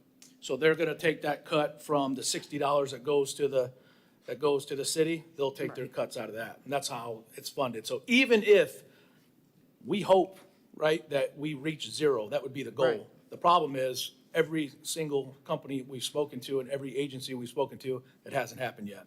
So I doubt that happens. But even if it does, it's zero cost to the city. The companies eat the cost. Okay, so Major, out of that $60, how much does the company get? Well, it depends. It all varies. So that's where there's different companies on. Some will do a per citation cost. Some Okay. do revenue sharing. It just depends, and they leave that up to the city to make that Yeah, now, determination. remember, this is just advisability to move forward. We haven't Right. contracted anybody, we haven't bid the contract. There's several agencies. We can't sole source this. It's specifically requires that we bid it out. Well, I'm sort of shocked at the speeding. 67.5 miles an hour. I'm like, oh my God. So I don't see how we could say no. There's a couple of studies since the pandemic, speeds, I dare you to go on I-95 and travel from here to Melbourne. The speeds are in excess of 100 in some areas. And so that is a phenomenon that I don't I don't understand the correlation except for when everything was on shutdown, people were just treating it like the Autobahn and they never came out of it. The other thing, citations, uniform traffic citations nationwide are down close to 30%. And so a big survey was done through all the chiefs associations. And what has come up was you saw the citations that were on the right column. Right. You know, if you're in the 20 over, you're talking a $300-400 ticket. Officers have a very hard time writing that. Officers have a very hard time giving a ticket like that because that could be the difference between groceries for your kids. And so that's why nationwide. And the reason for that, there's a lot of very good organizations that will politic to get, hey, we're going to get $2 per citation, you know, and this organization's going to get $1.50 per citation. And this one, so when Tallahassee keeps saying yes, yes, yes, it's just driving up the cost of the state uniform traffic citation. And that's how it's gotten out of control. So this program does not have that. That's why it can be something that's manageable. And again, as the major said, our goal is to have no violations. That's our goal. Our goal is to have complete compliance and people obey. But it really is an eye-opener to sit at a school zone, to sit somewhere and just watch the cars go around, stop school buses. I mean, this is something that goes on all over the place, but. Member Cole, you want to ask a question? Yes, I love the program. My only concern is, you know, I looked at the speeds. So is $100 the most you can charge? Because, I mean, if somebody's going through a school zone doing 40, 50 miles an hour, I can't understand why that would be $100 versus somebody going 20 miles an hour. I mean, can we charge more? Well, so that's the interesting thing, because the officer would have to observe that. So here's the problem. I'll go sit in a school zone, and I'll get an offender, and we'll stop them. I can only stop that one offender. So what happens to the rest of the people? I can't stop them all. You see what I mean? Yeah. That's what tends to happen. So, again, I would rather get more offenders, because here's what's going to happen. I don't think it will take long for people to figure out, uh-oh, you know, and they're You going to got pay me. attention. So Okay, you I got think me. we've all been driving through school zones. I know I have, and I'm like, whoa, and you kind of hit the brakes because you don't Yeah. really, because why? I wasn't paying attention, right? I bet y'all pay attention now.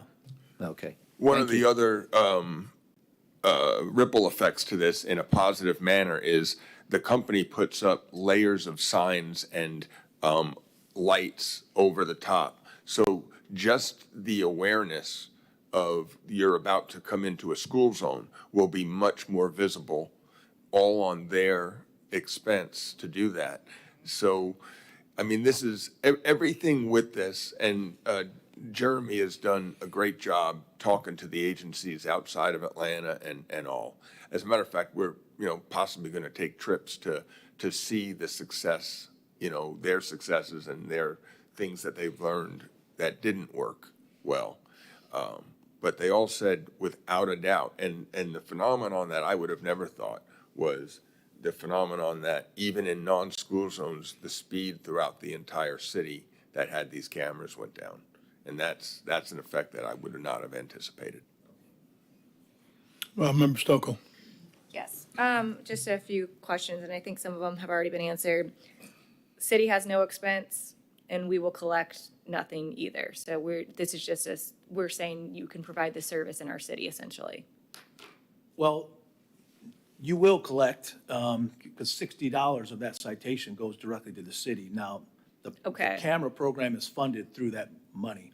So in the end, if So- we don't, if let's say our drivers are, you know, in our community here are law abiding and the program works and there's not a lot of citations, they'll take whatever they get. So let's say, you know, it doesn't, I don't know what the cost would be, but let's just say they say, okay, it's $2,000 a camera. Okay. They will take that up to that point, and then we'll own nothing after that. So if they don't make the money that it costs to put the equipment there, it still costs nothing. Okay, but we would pay for the cameras to start, or who's paying for the cameras? Again, the company puts it out there with the understanding that they know they've been doing this a while, all these Okay. companies in other states, and they know that there's going to be offenders. They know that, and they know that, it'll generate enough to probably cover their program. And anything left over goes to the city. And it can only be used, for specific, it spells it out in the statute for specific law enforcement programs. So we would get money from any of the citations, but that money does not need to go back into this program because this other company's providing it. So it would go to something else that we are allowed to spend it on. So it does go into the camera program. It funds it, right? And Okay. whatever's left over. So it depends on what they're going But to we don't have to fund it if we're not collecting any citations. correct. Okay, that's where I was getting a little confused. Okay. It's very prescriptive Okay. about, there's reporting that we have to do, all the money is accounted for in each step of the way, Okay. and where it went, and, how it was funded. The city of Eustis was the first city, I believe, in the state of Florida to that's tackle good to this. And they have one school zone that is in a very bad area, notorious for speeders.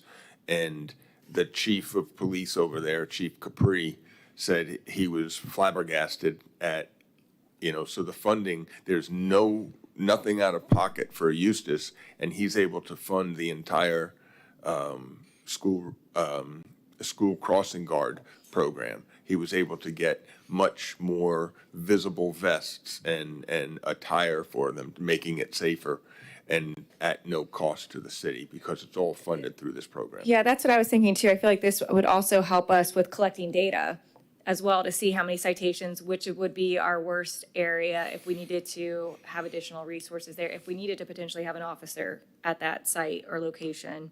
So the statute actually spells that out. Yearly, we have to turn those statistics Okay. in, and the companies will provide all Which that. I think would be nice. And then I'm assuming this company would be in charge of mailing out the citations and collecting Correct. the citations?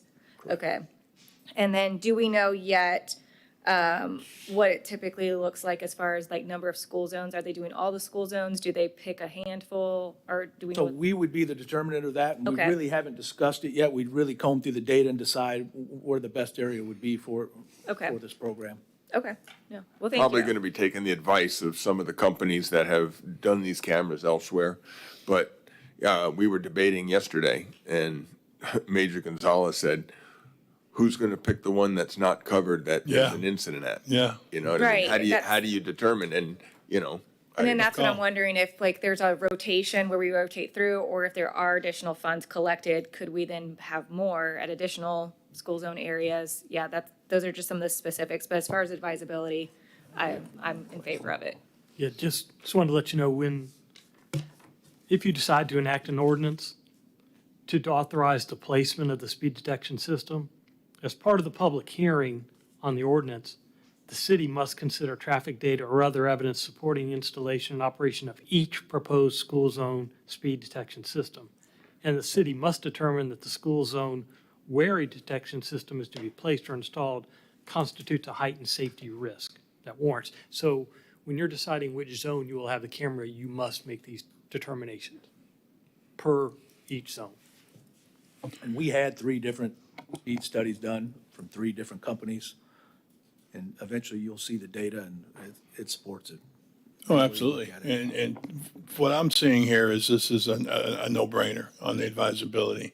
It apparently costs us nothing, may even bring in a little supplemental income, and most importantly, it will increase the safety in our school zones. I don't know that there needs to be a lot of discussion. Yeah, it's all win-win-win. So I'm so glad you guys have gotten involved in moving towards this program, and anything we can do to help enhance that would be great. And I think that this will be our first chance to do that. Member Cole? Yeah, just one other question. Okay, they sent out a bill for $100. Okay, if you send out a ticket, your hammer is, they're gonna pay you because you're the police department. But what hammer does this company have to make these people want to pay the $100? Yeah, it's a good question. I had the same question. So what happens is after 30 days, if they don't request an appeal process, right, within 30 days, and if it's not paid within 30 days, now it becomes a uniform traffic Great. citation. Okay. All right. I don't remember, did we do anything with cards on this yet?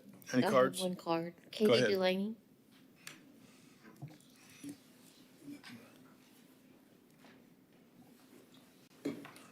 so much I can remember if I called cards or not.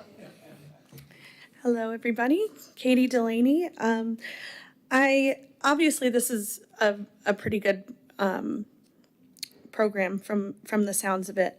It's always great to make sure we're keeping the kids safe and whatnot in school zones. I would just, my only thing personally with this is a word of caution moving forward, and I'd like to read you guys a quote. Those who would give up essential liberty to purchase a little temporary safety deserve neither liberty nor safety. And so as we move forward with technology and whatnot, working with our police departments, we have to make sure that we balance not becoming too much of a surveillance state. And this is something that when I lived overseas, when my husband was in the Air Force, we lived in a place where there were cameras everywhere. People could not freely move around without being surveilled by the government. And so while this project seems like a great place, or a great thing, we just have to keep that in the back of our mind of, how we move forward with this kind of stuff, because we don't want our county to become a surveillance state. So, thank you. All right, thank you. Yeah.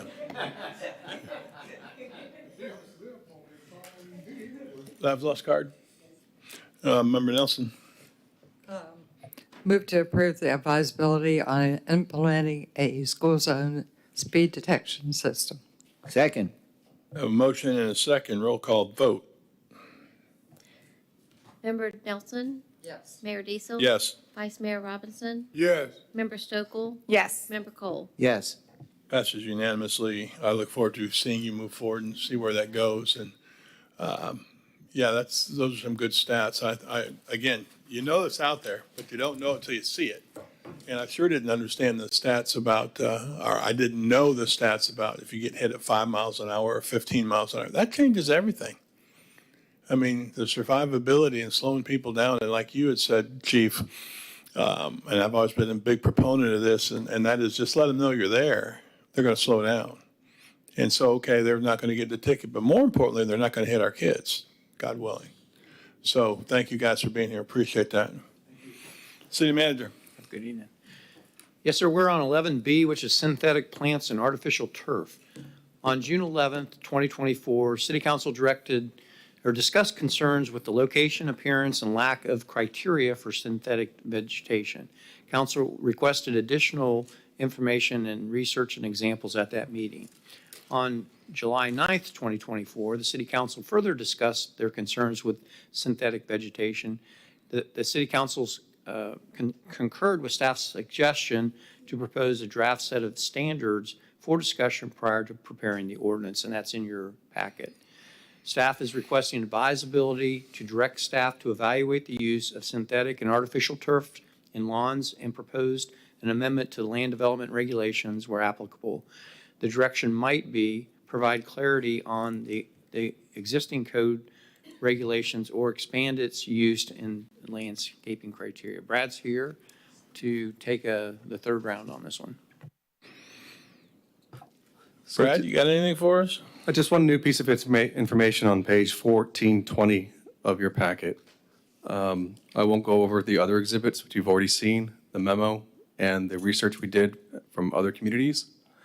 But on page 1420 rather, is the new piece of information. At your last meeting, you expressed some interest in providing some flexibility, but there was also some concerns about how far you should go. And so I offered to come back to you with some standards specific standards from another community. So you'll see on page 1420, some of those standards. There's the most comprehensive standards I could find from another community that allows synthetic vegetation as part of landscaping on properties. It's divided into 3 parts. The first part there is locations permitted. One of the things I heard at the last time this was brought up to you was about the location of where we would allow this, if that is allowed. Side yards, rear yards, but not in front yards. I think that was the consensus I heard. The second part of this list is titled minimum standards. So it goes into some specific standards of material, type, we would require, they would have to provide those kind of specs basically to us for us to evaluate and determine compliance with these standards. So they give us specs of the materials. This is one of the issues that the Board of Adjustment has imposed on the staff. We've processed already 4 variance applications related to synthetic vegetation by the Board of Adjustment in one community, in one neighborhood. And each time, they've relied on staff to determine whether it will affect any other regulation of code, specifically impervious coverage maximums in the area of critical concern, and how do we address that. And the last variance that was approved, the board left it up to staff to determine compliance after approving the variance, which was difficult for us to apply. The third part of the list here on page 1420 is installation, repair, and maintenance. So it goes into very specific standards and criteria of how this material should be maintained for its lifespan. I'll be happy to answer any questions you see here. We can, if you give us direction to go forward with this, I'll come back to you with an ordinance with some of these standards in place with recommendations of where this might be allowed on properties as well. That's, again, if the council is inclined to allow this flexibility. Member Stokel. Yes, so just to clarify, this document on page 1420, is that what you came up with to propose to us based on our prior discussions of what we had said? Is that what you're kind of presenting before us, or? It's an example I found from another community. Okay. It was the most comprehensive list. Okay. Some don't get this detailed. So you're trying to see our input on, do we want something like this? Do we want to shorten it? Do we not like something in here? Is that kind of what you're getting at? Correct. Okay. I did have one question. I think it was the third bullet. It said artificial turf, synthetic grass may not be used as a barrier or border to a paved or asphalt walkway or driveway. Do you know why that stipulation would be in there if it's like for a small area? It's okay if not. Sure. I'm going through this list and I feel like I appreciate it because I think it did address a lot of our issues and concerns of, hey, we don't really like having it, but if people want it for small areas of what's going to be AA, I feel like you did a good job of trying to capture what we were discussing. So it's just some of those little things I'm not too sure about. Well, it says in that third bullet there, artificial turf may be placed in the front yard. And then it goes in further in that same paragraph, how and where it can be placed in the front yard specifically. So it limits it or prohibits it in certain areas of the front yard. So if that's the direction the council wants to go forward and allow some flexibility of artificial turf in the front yard, this might be a condition Okay, I that see we what could you're apply. saying. Okay. If you recall at the last meeting or the last time this was brought up to you, I showed you some images of exhibits that were provided to us as part of those variances that were processed by the Board of Adjustment. And one last example showed a patch of synthetic vegetation in the middle of a front yard. Yep. Okay, so I think I'd want to hear from any of the citizens, but this is not my area of expertise. I feel like whatever we decide on, I'd like it to be a happy compromise of protecting our environment and still allowing citizens, if it's a small area by a pool, if they need it in their backyard, and it's meets certain standards of turf that are better turf than not. I feel like we start with something, and then if we find out that it's not working or there's an issue with it, we adjust it. But I'm open to suggestions. Yeah, and I think I said this previously, I don't want to get into what I would call government overreach. I don't want someone to have to worry about the, artificial turf patrol coming by and seeing their turf by their pool or something like that. But I also understand the environmental aspects, and I also understand that it can get a little bit odd if it is suddenly you've got AstroTurf, which isn't well, because it's not like it's going to be on a football field in Dallas. So you don't necessarily want that in your front yard. There's a fine line, but I don't want to be the artificial turf police, and I don't want to have an overreach, and I don't want to necessarily tell people how they have to do everything, but at the same time, there's some concerns with the environment and even the aesthetics of what some of that can look like. But however, are we getting into an area that we don't have a problem? I've not driven down the road and seen a lot of artificial turf out in the yards. I haven't seen a lot of, the only place I've really seen artificial turf is why I mentioned it. I think my next door neighbor who has a pool has put some artificial turf around some certain areas because the chlorine was killing any grass that he could have there. So I don't know that this is a real problem to address or not, but I do know we need to, if it's an environmental issue, great, but do we have that issue out there? I don't know that. Member Nelson. So Brad, the Board of Adjustments and Appeals, what were the reasons for people applying for artificial grass? The reasons of the applicant, from the applicants? Yeah. I recall one in particular where the applicant said that they were allergic to vegetation or allergic to grass. Another one was it's just low maintenance and it's such a small lot. So 50-foot wide lots at 100 feet deep, it's not a little land. So, Yeah.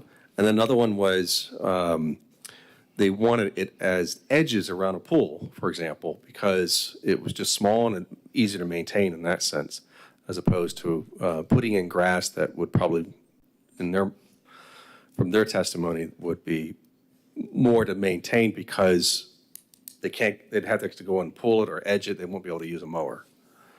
So I've heard of various reasons for it, primarily because of maintenance. Okay. I gotta say, I don't like artificial turf. I hate it. Then don't have any. I don't have any. But I also look at it and the memo from Brad talking about the synthetic turf surfaces have temperatures of up to 160 degrees and destroying microbes in the soil, contribute to the heat island effect, doesn't provide habitat for wildlife or insects. I think it's a problem. So, I'm sorry, No, but I don't think have a it's problem a with that, but problem. my question is, you think it's a problem? My question is, where's it a problem? I think just it's an haven't seen envir- it. I haven't seen, the only one I've ever seen is next to the pool in my next door neighbor's house, and that's in his backyard, and he just came over to show it to me. And So Mayor, if I may, part of what we're trying to address is everybody having to go to BAA to get a variance. And BAA actually suggested that we take a look at our code because they had seen so many variances for artificial turf. I think that's how my guy ended up showing it to me. So He thinks I can do more than I can do. But anyway, so I do think that he had mentioned that, he had to go do something to be able to have that in his backyard. And of course, he wasn't happy about that. So I can see it going around the pool. But other than that, I'm not real crazy about doing it. Well, I don't disagree. It's not the first choice. I think No, there could be it's- some concerns. It's Yes. probably like the 20th choice. Yeah. Vice Mayor. Yeah, two things. One is your second bullet point. I think that I asked you to make sure that we don't cover everything in artificial synthetic grass. And I'm thinking about this side and rear yard. How much? That would be how much of the side and the rear yard. And then your last sentence, and I'm hoping that I understand this correctly, where it's artificial turf installed in compliance with this section should be considered as 100% pervious area and should not count toward the required minimum landscape area. Please explain that to me. So the way the code is written right now, it seems to say that there's a required landscaping, you put that in, but if you go above and beyond that, that's where some applicants have come to us and said, well, I want to put in some vegetation, artificial turf in those areas. I've met your requirement for landscaping for a single-family home, for example. I put in the vegetation, the shrubs, whatever that might be. I had this other, so that percentage is met. So above and beyond that, I'd like to put in artificial turf. That's what we've got. However, if we do that, we don't have standards to really make sure that that is not going to create an impervious situation.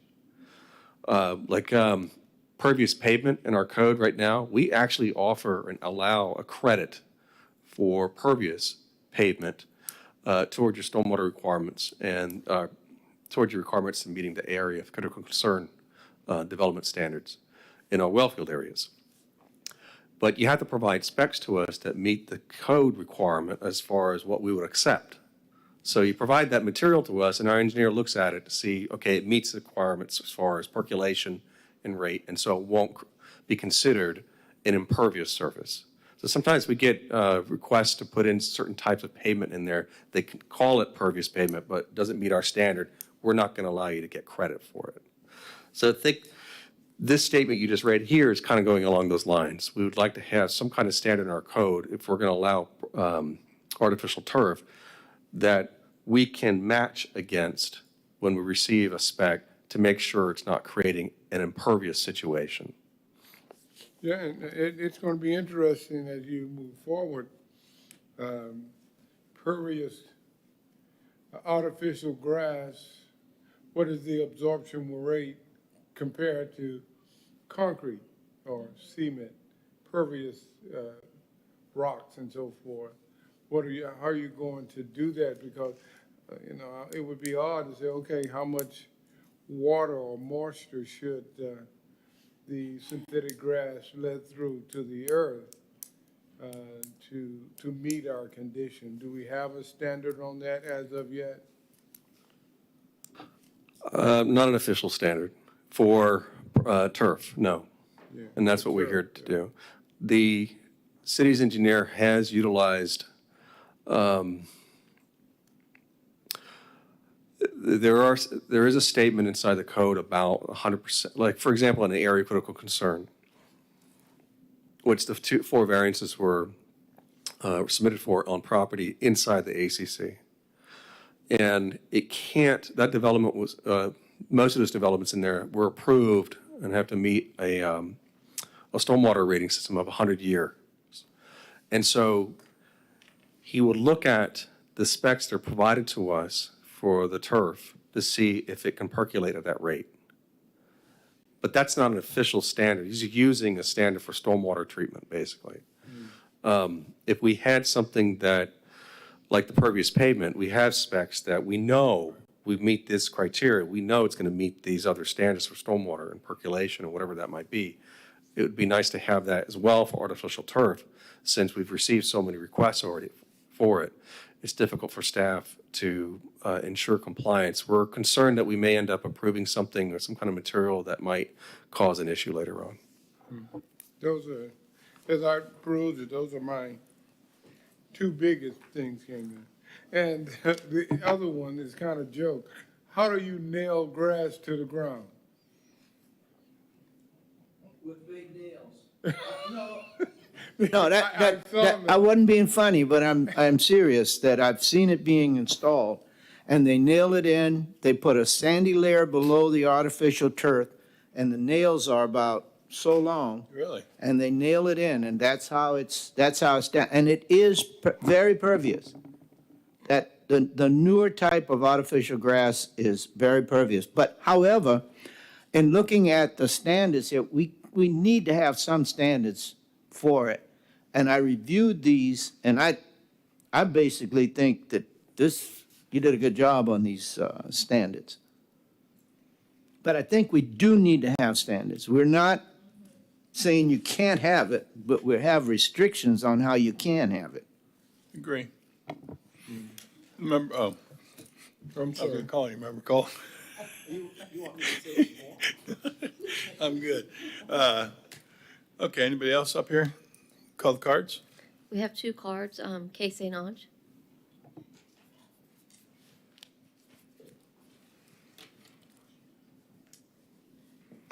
Case St. Ange, Maryland Avenue. Just to be clear to everybody, currently Titusville codes prohibit synthetic plant and artificial turf, section 3321F. Staff's memo to you on page 1417 provides you sufficient information to determine that synthetic plants and artificial turf are detrimental to the lagoon, the aquifer, and increased temperatures. Really, nothing more needs to be said. Jason Cruz, professor of turf grass management at the University of Florida, per staff, indicates artificial turf minimizes stormwater infiltration needed to recharge the aquifer and increases stormwater runoff and flooding.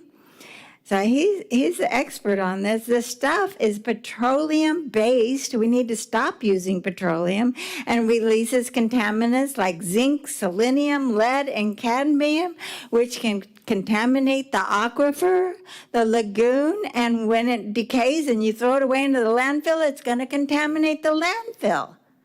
I mean, what more do we need to know about this nasty stuff?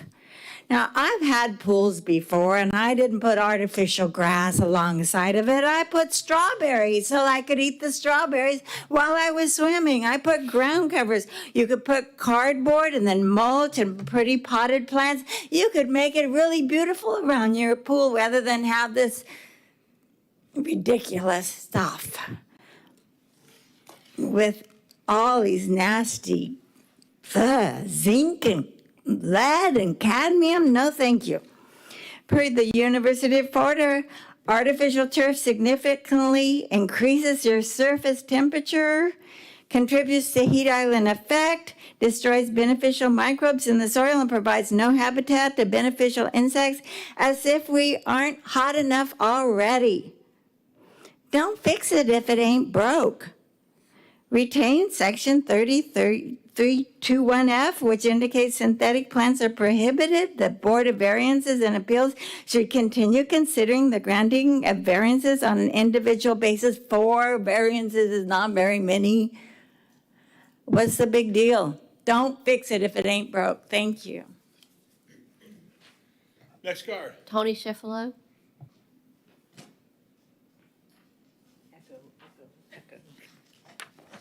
Schifolo, Tropic Street. It's so simple. I don't even have to read it. Don't allow artificial turf at all. And then if somebody has to because they're allergic or they can't get grass to grow by their pool, let them apply for a variance. And then these beautiful draft synthetic grass standards can apply for the Board of Adjustments to follow. And also, Mr. Parrish in here, when installed adjacent to a seawall, artificial turf shall be, why allow it next to a seawall where we're trying to protect the Indian River Lagoon where our seawalls are? Why allow it there at all? Section 3321F of the city's landscape regulations currently states synthetic plants prohibited. Synthetic or artificial material in the form of trees, shrubs, ground covers, vines, or artificial turf shall not be used in lieu of the plant requirements in this section. And the section goes on about what the plant requirements are. You're being asked to provide clarity to the existing code or allow criteria to expand its use here in Titusville? How much clearer does it need to be to say no to the use of synthetic or artificial plants, trees, shrubs, ground covers, vines, or artificial turf? How much clearer does it need to be? There are further references scattered throughout the code, repeating the prohibition of artificial turf and plastic plants, shrubs, grasses, and trees. Do you remember the public derision and humiliation the CRA got when they proposed hanging baskets of plastic plants to beautify the downtown? Don't allow parts of the city to become the laughing stock and shame of polluting the Indian River Lagoon with artificial turf unless somebody's really allergic to it and just has to do it. It ain't broke. Don't fix it. Thank you. Thank you. Any other cards? Yes. Member Nelson, you want to make a move? Hold on. Vice Mayor. I have one more thing, is that be considerate of installing I almost said planting synthetic grass near natural bodies of water. That really concerns me. I don't know where we're going to go with this, but when you began to plant artificial turf synthetic grass, where the runoff of that goes right into the bays and so forth, that's really a major concern of mine, because the rubber or the synthetic that it is made out of eventually going to start exhausting some type of pollutant. And that would be very, very concerning. Detrimental. Okay. Go. I don't think you want me to make that motion, because my motion would be that we not allow synthetic turf in Titusville. Are you making the motion you need to make? Yes. Okay. Now, this is advisability to go forward or not. Yeah. Then you would be, Approve the advisability directing staff to evaluate the use of synthetic or artificial turf in lawns with the idea of not allowing it. So you're. Does that work? I understand what Okay, you're saying. come on. You're asking for us to explore the option of clarifying the code as specifically prohibit it as an Prohibit. option. Okay. Yeah. wouldn't we want you to give us both sides? I mean, I would say if we're going to have you give an advisability, we'd want to hear you say, this is good, this is bad, this is what we think. We can do that if that's the I don't know that I want to give you an angle and say whether I don't want to send it to you and say, I need you to tell us why this is good and let's make it work, or let's make it bad and you can't do it. I just kind of want your, similar to what you got here. Okay. Give me an advisability on, where you think it could lead to, what staff thinks, and that's what I would say, but I don't make a motion, Member Stokel. Yep. I'm a little bit indifferent on this item in terms of, I think this was presented to us because BAA kept getting applications regarding it, and it was for small projects, and they kept approving them. So my thing is, I see Member Nelson's point. I say one is we just do nothing and they keep going to BAA, and maybe we track how many applications if they start to increase, and we get an update from staff on that, and so we do nothing and we get that update. Or two, based on what staff comes back and tells us with, I think what I heard was if someone was allergic to grass, they were approving it if it was a small portion. Having something similar to what's on 1420, but scaling it back for some of the items that I think were brought up. Maybe not, why do we need to have it in the side or rear yards as long as it's not being seen? Like, rather have more strict guidance on it. So those are the two options I'm seeing, and the reason I'm saying that, I'm not having a bunch of people in here saying, I need turf, this is too hard, and I'm not seeing a bunch of people on the other end saying, get rid of it. Besides BAA saying we've had, numerous applications, I think that would be something I would want to monitor. Again, I'm kind of like, I'm not seeing either side being in an uproar about it, so I kind of lean toward we don't need to do maybe something at this time, but monitor the BAA applications. Yeah. That's kind of where. Does that work? That might, because I would say of That's all kinda the where I'm concerns that as you mentioned, this Member Stokel, of all the concerns I've gotten from citizens over 8 years, and turf has Yeah. never been one of them. Correct, that's kind of where I'm at until And that's this when I got- said earlier, where are these problems? So if we start Because I getting haven't heard it. citizens So it coming really comes saying to be a it's an BAA issue. issue because they're getting them and they're having to deal with them. But it's not something that I've ever heard from a citizen, except my next door neighbor. Right. Who I And think if- must and have I had to think go to that's where BAA, I to be would honest with you. Want And to he was- address it again if we start getting citizens saying, this is red I think tape. that This you is might not- have something there as far as. I like that. Instead have- of loading Yeah. them up with a whole nother advisability. Yeah. I have one comment or clarification I want to make sure you're aware of. On page 1415 of your packet, the bottom of that page, we put the quote from the code in there, and it says, synthetic plants prohibited It further says synthetic or artificial material in the form of trees, shrubs, ground covers, vines, or artificial turf shall not be used in lieu of the replant requirements in this section. So what I was getting at to earlier was that there is a minimum planting requirement. And once you've met that, that's where we've been getting these requests. Hey, I'd like to put in some synthetic vegetation in there. And so the staff initial interpretation was they can't do that. And so what we're asking you is, I think, one or two options, it sounds like, not really not to do anything, but to clarify what this is really saying, prohibit it, or come back to you with some standards based on what I've heard. I can certainly do that. What you just said. So if I do a motion to approve the advisability directing staff to evaluate the use of synthetic or artificial turf in lawns and propose an amendment to the LDRs, providing clarity as on the existing code regulation. That works. Okay. Second. Yeah. And then we're just getting an advisability. Yeah. And getting a little clarity on what's got there. Not making any moves. I have a motion. Second. From Member Nelson. I have a second from Member Cole. Roll call vote. Mayor Diesel? Yes. Vice Mayor Robinson? Yes. Member Stokel? Yes. Member Cole? Yes. And Member Nelson? And that is just an advisability and bring us something back. Appreciate that. City Manager. On to C, item C, which is advisability for native plantings and incentives. On June 11th, 2024, the City Council approved advisability for staff to report back to the City Council at a future council meeting with incentives, requirements for using native plants and trees in development, using the current incentives that were already listed, along with bringing back a recommended or revised list that is also included for council's consideration and advisability.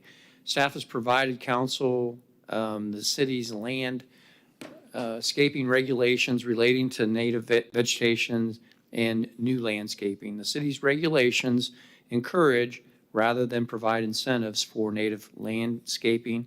In addition, enclosed for city council's consideration are the minimum percentage for native planting policies, regulations from some surrounding jurisdictions.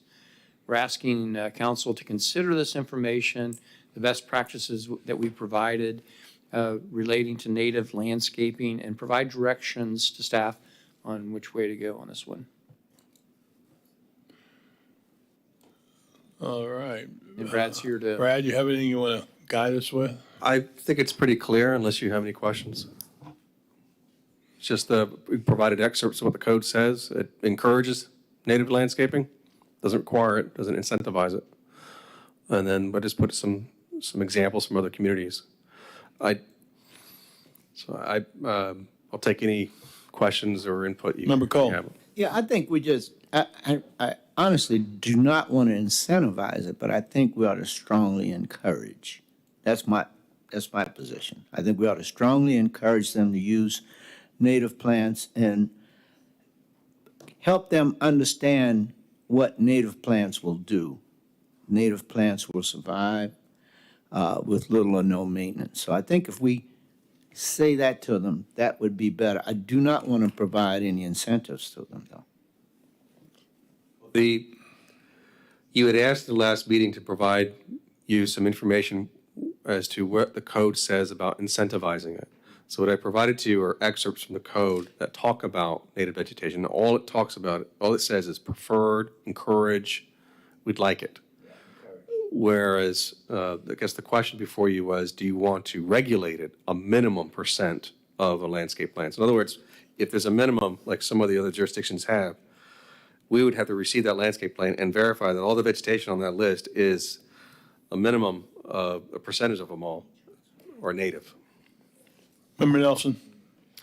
I sort of like Brevard County's idea. It requires 50% native trees, and it says the requirement can be met through preservation of existing vegetation. And I like that because that encourages people to turn around and keep what's there as opposed to plowing it under. And 50% seems pretty minimal. And I don't dislike that. I guess what I'm getting at is where do we need to go with this? As far as saying that, Yeah. that's a good thing to say. But do we need to put a motion out there to, because I got one that says no incentives and yours is a little different. I guess I'm trying to, I won't say finalize, but kind of put this to where are we going with it? Where do we want to go with it? What do we want out of him? What do we want to hear from? What do we want to advise? So I don't think Mr. Cole has a problem with 50%. Mr. Cole doesn't. And I sort of like the 50% and the way the Brevard County does it. Now, that is Cards? an incentive, but do we want you to come back with the incentives, do we not? We're not trying to come up with one incentive and put that down as a, Yeah, I guess, so if you'd like us, we can come back to you with your direction. If you're looking just for incentives, we can see what we can come up with. If you're looking for a minimum percent that they have to prove with the landscape plan by itself, we can do that, or we can do both. So if you look on page 428 of your packet, you'll see what Brevard County does at the very See, top row. Here it's showing Brevard County, the incentive is that the requirement can be met through the preservation of existing vegetation. So to me, that's, well, I'm not opposed, I'm just trying to sort it out a little bit on what we're trying to get out of this. and it goes up to 75%, Manatee County, 30%, Marathon, Martin County, 50% and 70%. And maybe have staff look at all those numbers and come back with some reasonable figures. Because there's so many there, instead of just saying, hey, that Brevard County does this, let's do that. Because there's some other out there that are pretty good too. So I don't know, member Nelson, you still up there? I'm still out there. But I'll turn my light off. Member Stokel? Yeah, I was just wondering if we have any cards. Oh, no. I have no I see what you're comments saying. until Okay. our card. Call the cards, please. Kay St. Ange. Yeah, Kay, sort this out for me, please. You guys are funny tonight. This one did have me a little confused about what is it we want out of this? Kay St. Ange, Maryland Avenue. Staff's report to council, page 1421, provides excerpts from the city's landscape regulations related to native vegetation and new landscapes. As staff indicates, the city's regulations encourage rather than provide incentives for native landscaping. Over and over again, it says encourage. Encouraging native plants and developers' landscaping plans just is not sufficient when we consider how many acres of native plants are being removed by new development. Consider the many benefits of landscaping with native plants. Native plants need very little water once established, benefiting the aquifer. Native plants don't need fertilizer, reducing pollution into the lagoon. As well, native plants support native pollinators, essential to the growth of vegetation and fruits that we all need. We all need these flowers pollinated, and if we keep on reducing the number of native plants, we won't have any pollinators to pollinate our fruits and vegetables. Native trees support native caterpillars that support native birds. A single oak tree supports 500 different caterpillars. More than 100 species of birds in North America count on those caterpillars to feed them and their chicks. Over 30% of native birds have disappeared in the United States since the 1970s. Birds bring tourists to Titusville and add to the quality of our life of our residents. We're not just talking about a small amount of native trees and plants being removed. Developers are removing just wholesale. And we're talking about a large amount. If you require some native plants, you're going to get quite a large amount. And so this is a big consideration. It's just a big step. I want you to give it a lot of thought. Staff's report provides council minimum percent native plant regulations from surrounding jurisdiction. Yes, many Florida jurisdictions are requiring landscaping with native plants, but not Titusville. The list that he provided you is not inclusive of all the others. I'm aware of quite a few others. Sanibel, 75%, they got destroyed. Now they want everything to be 75% to be native. What does that tell you? In my opinion, Lee County's requirement of 75% native for trees and 50% native for shrubs and ground covers would strike a good balance for Titusville's new development. 30 seconds? Keep going. Okay. Please consider adopting these native plant requirements for landscaping new developments. Let's take another step closer to truly making Titusville the gateway to nature and space by requiring new developments to landscape with native trees and plants to benefit the residents, the wildlife, the aquifers, and the lagoon. Thank you. Thank you. Next card. Tony Schifalo. I knew it. And it's the same speech, so I'm not going to make it. I'm just going to say that, after all the time that we've spent in this room discussing what kind of plants we should plant outside, that native plants just really kind of make the most sense, especially when you put us in the context of the rest of the world. A little just observation. We watched NHK, which is the Japanese, and DW, which is the German TV news for the United States. So you get a perspective on what's going on in the world. Everywhere, all around, every continent just about, except for Antarctica, the North and South Poles, are planting trees by the hundreds, by the thousands, by as many as they can afford or as many as they can get people to do.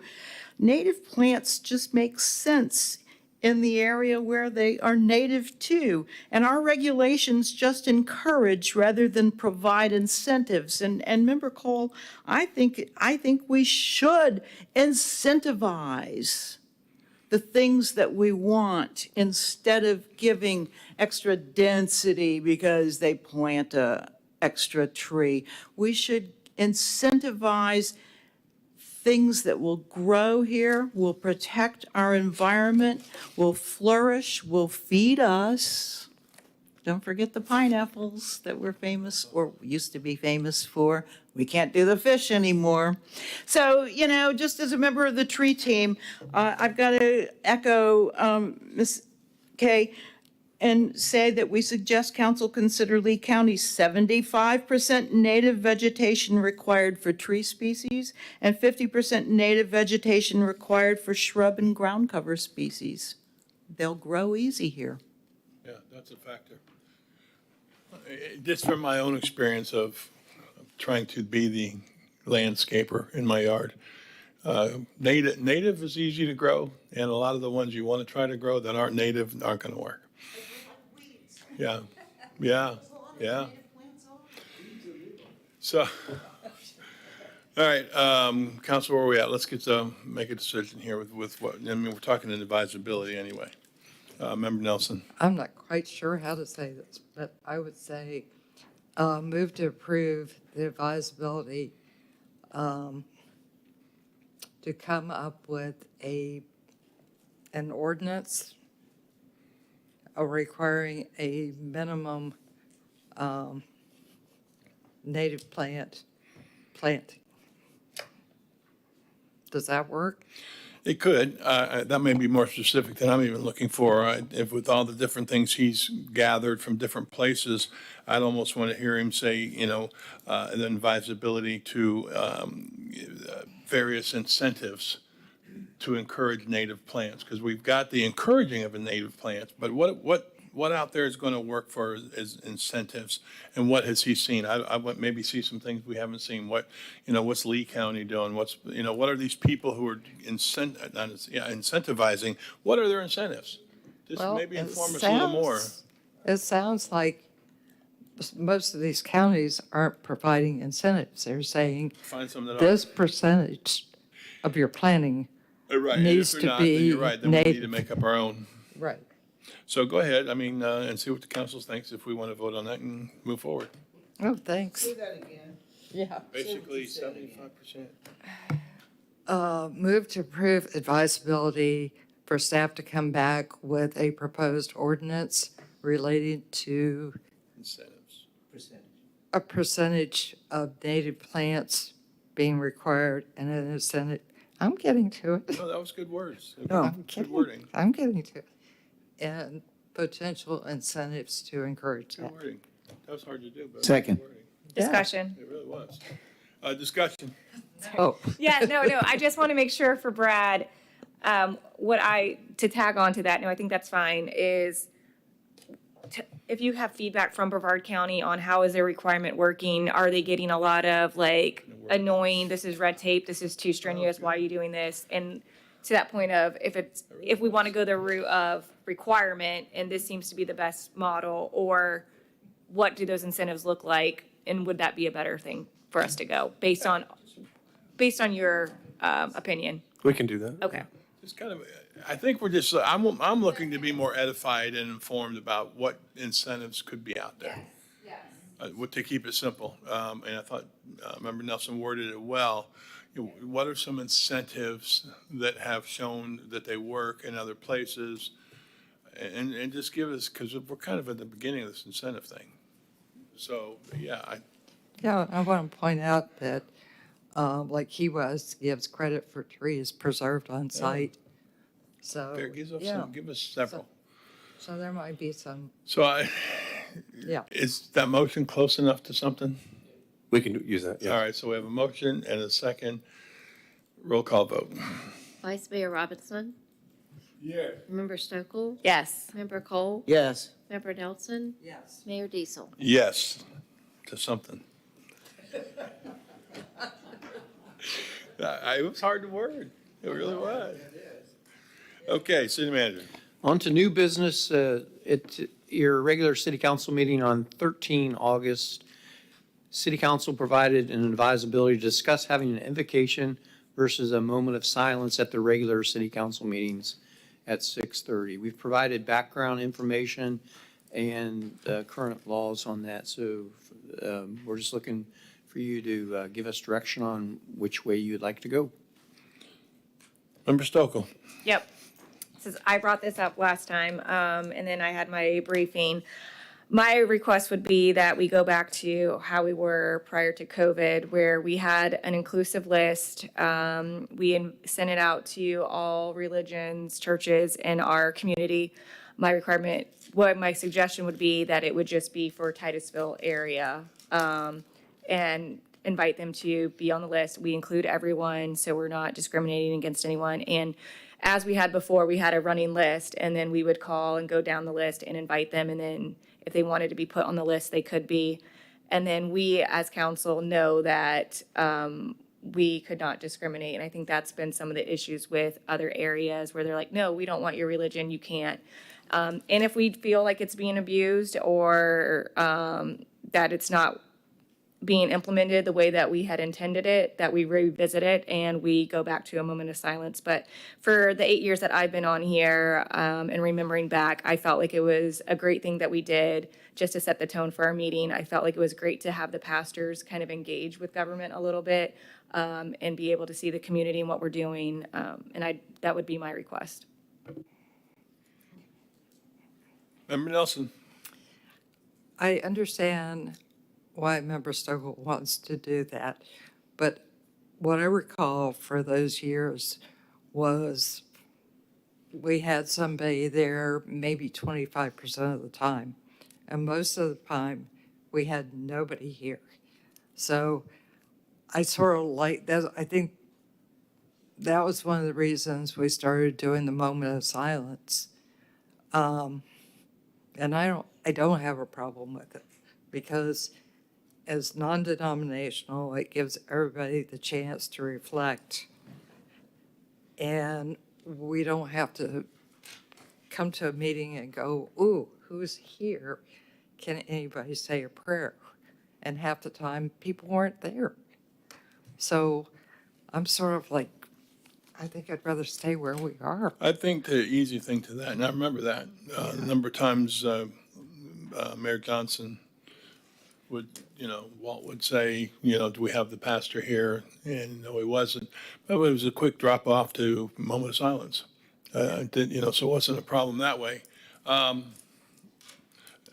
I think I recall the big deal of the day was that you'd have folks come in who declared their right to do so too, and they would not, they would be, the Wiccans were somebody who did that at one point, and I'm not pointing out anybody or getting involved with all that. I'm just saying that was an issue. That being said, I don't have any problem with Member Stokel's thought or ultimately maybe a motion, because I don't think it hurts. I think that bottom line is we give it a shot. And again, if somebody doesn't show up, it's easy for whoever's here to say, so-and-so, Pastor so-and-so is scheduled. No, okay, they couldn't make it, I guess.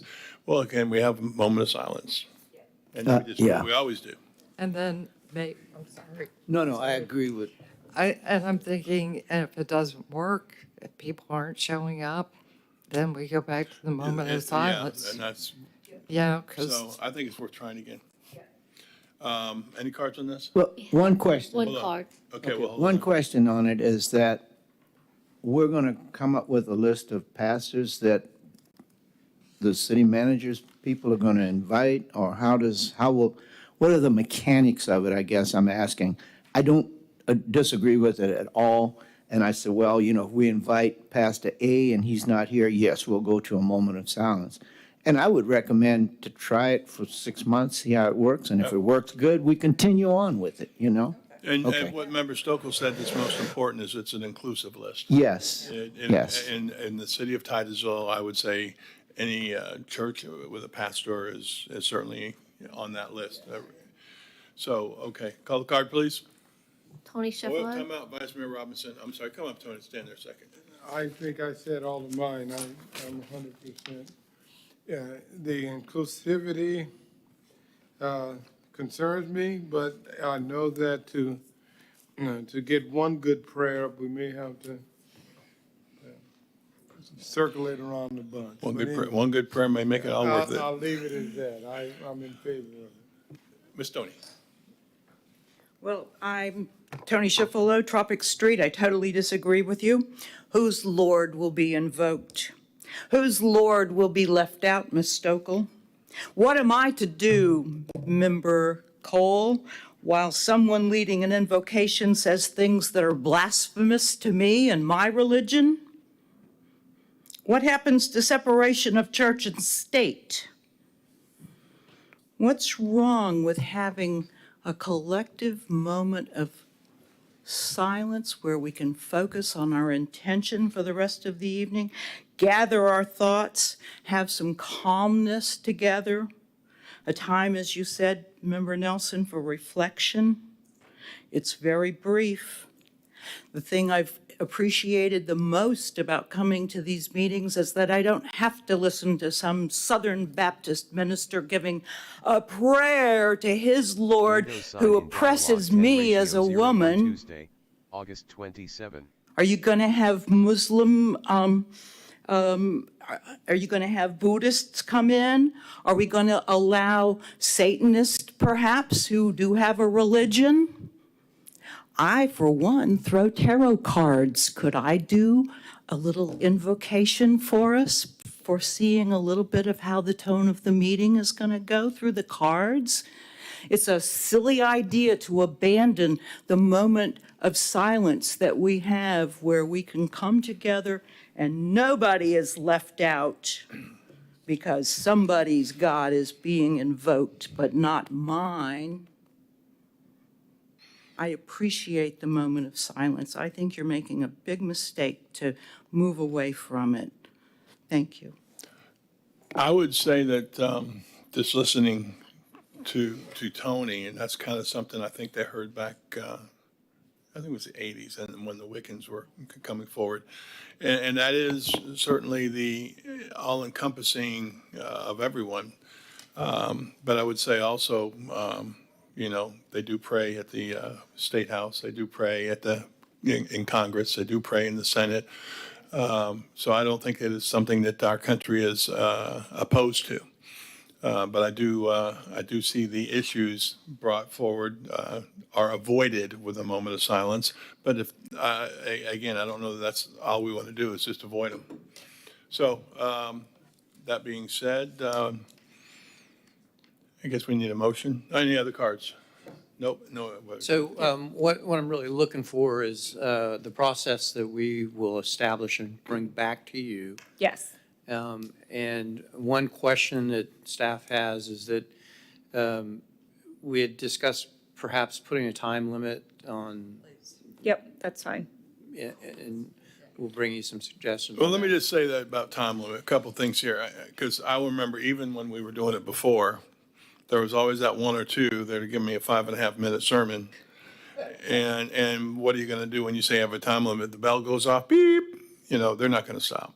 I mean, sometimes we allegedly have time limits in presentations too, but so I don't know that time limit is going to be something that gets involved there. Most people, we'll tell them that, most pastors are going to do 2 minutes or so, if that. And if we could just have that suggestion. Yes, as part of the absolutely. process. Yes, Absolutely. yes. Do you need a motion? Advisability? Yeah, I got the keys. All right, so. Hold on, wait, before you do that, Vice Mayor. No, I think the city manager said that recommended, a 2-minute prayer, words of thanks. Most will stay by it. Words of praise, words of thanksgiving. I remember sitting over there. It's if you get away from the word prayer, just and use words of thanksgiving, and I think you'll begin to get away from offending anyone, because that's what prayer is we're not praying a prayer of we praying a prayer of thanksgiving and of coverance of the meeting, so that we can do that, because you're going to always get all of this, but I think true prayer will overcome all of our concern. But that's my thought. That's why I'm trying to be as quiet as I possibly can. Moment of silence. That's it. Member Stokel. Yep, so move for advisability for staff to come back with, would it be an ordinance or just a? No, it'll be a process. Okay. And we'll put some guidelines in there. I believe Member Cole had suggested a 6-month to do that process for 6 months and see how it works, and with the ability to continue if you wish or discontinue if you choose to do so. And I heard a time limit in there as well. Yes, for staff to come back with a process for invocation at our council meetings.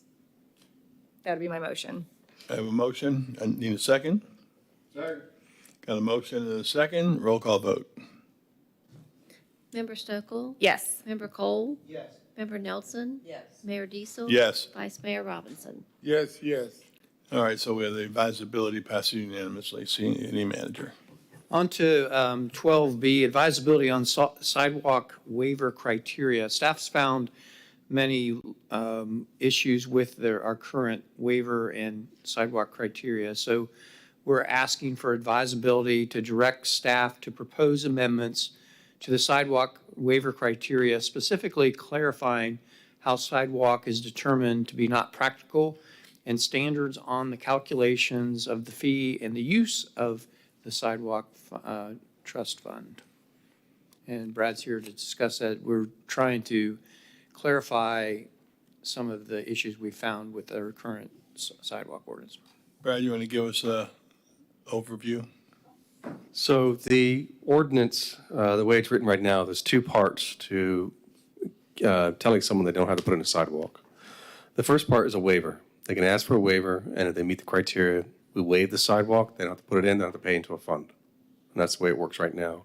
There's 3 criteria they have to meet, one of them that they have to try and meet, or one of the 3, rather. One is that we have the sidewalk planned in our capital improvement program for the next 5 years. We're going to put it in, so we won't make you put in the sidewalk. The other one is it's in next year's budget, and we're not going to make you put in the sidewalk. The third one is if there are no sidewalks ever in that neighborhood, and the criteria that it shows in there, it says in unplatted areas or platted areas, doesn't really give me a good definition. So we're always kind of figuring out, coming up with a methodology to see what is really applicable here. And sometimes the applicant is denied and sometimes they're approved.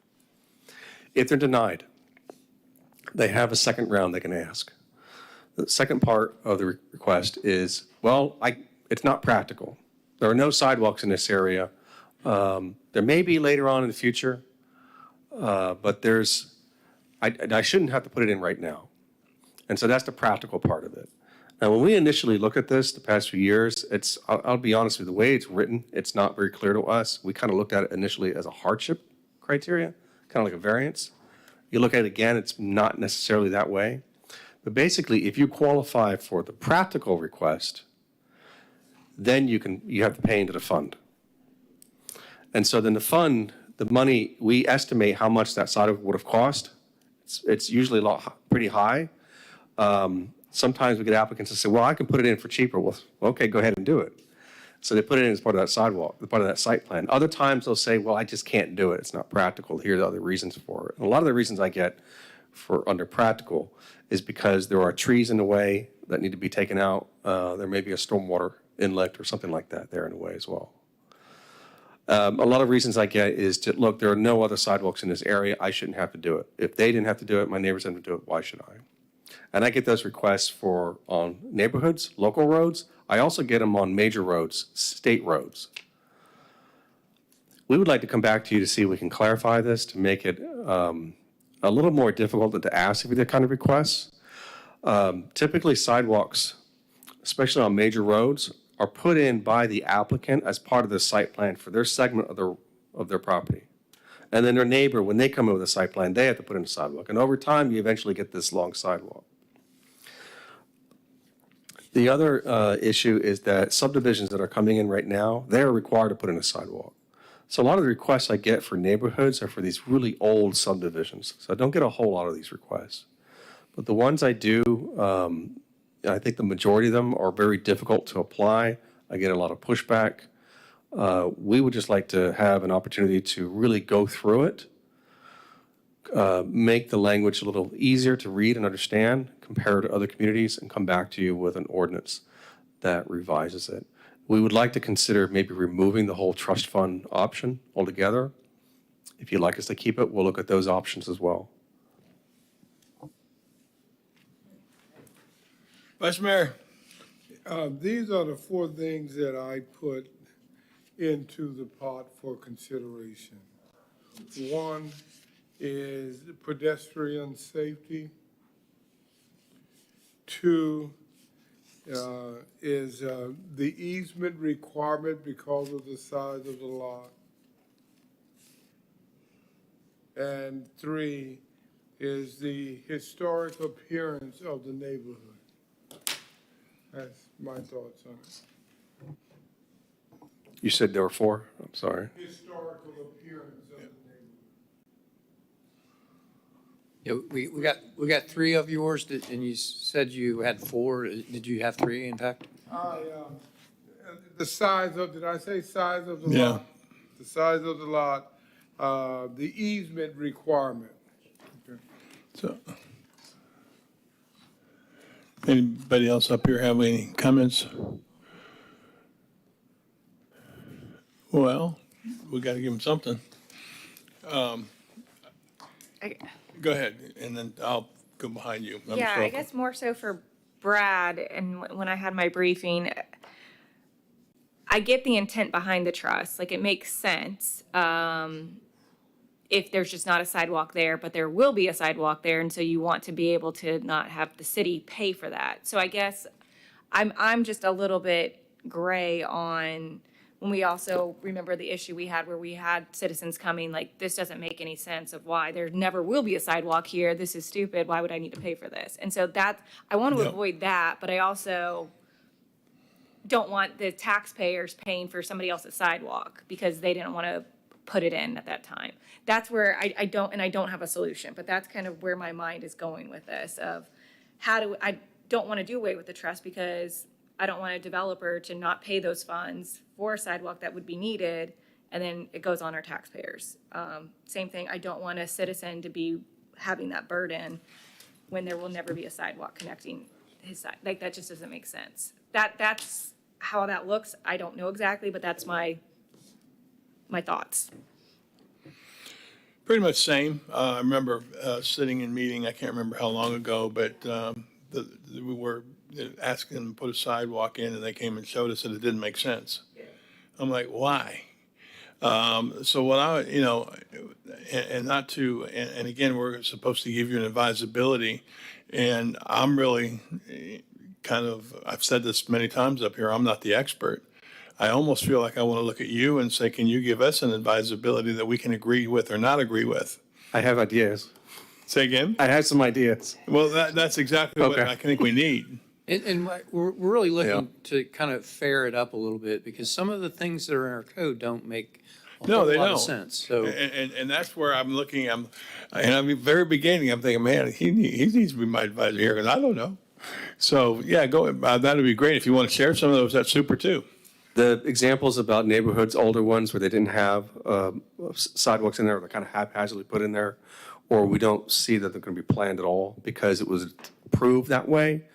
I mean, there were a few subdivisions that are just easy. We can say they were not approved with a sidewalk. They're old. We don't plan to put them in there. One particular lot shouldn't have to put in that particular sidewalk when the rest of the neighborhood doesn't. That's pretty easy to do. And if you recall that particular incident, they were renovating the houses. So when they renovated, it triggered you have to bring that property up to the current code, which it didn't work. So that's kind of what triggered us to take a look at this one. That particular example that happened last year, the code criteria for that waiver is what was problematic. We'd like to tighten that up so it's very clear to everybody as to what the expectation is. It leaves a lot for interpretation, and I think that's the issue that particular applicant had.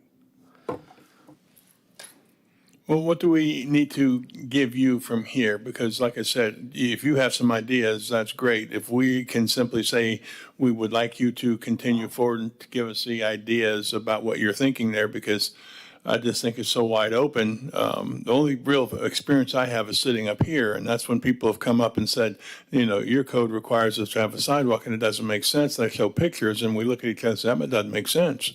That's exactly what we're looking for, is for us to proceed forward to. Proceed forward, because really and truly, I know you'll do a better job with this than certainly I will. I've got, like I said, that one stands out to me when it's like, wow, I remember that. It's like, that doesn't make sense. And if we can fix that stuff, and that's what you're trying to do, well, first of all, I applaud staff for bringing that and trying to, let's get this fixed.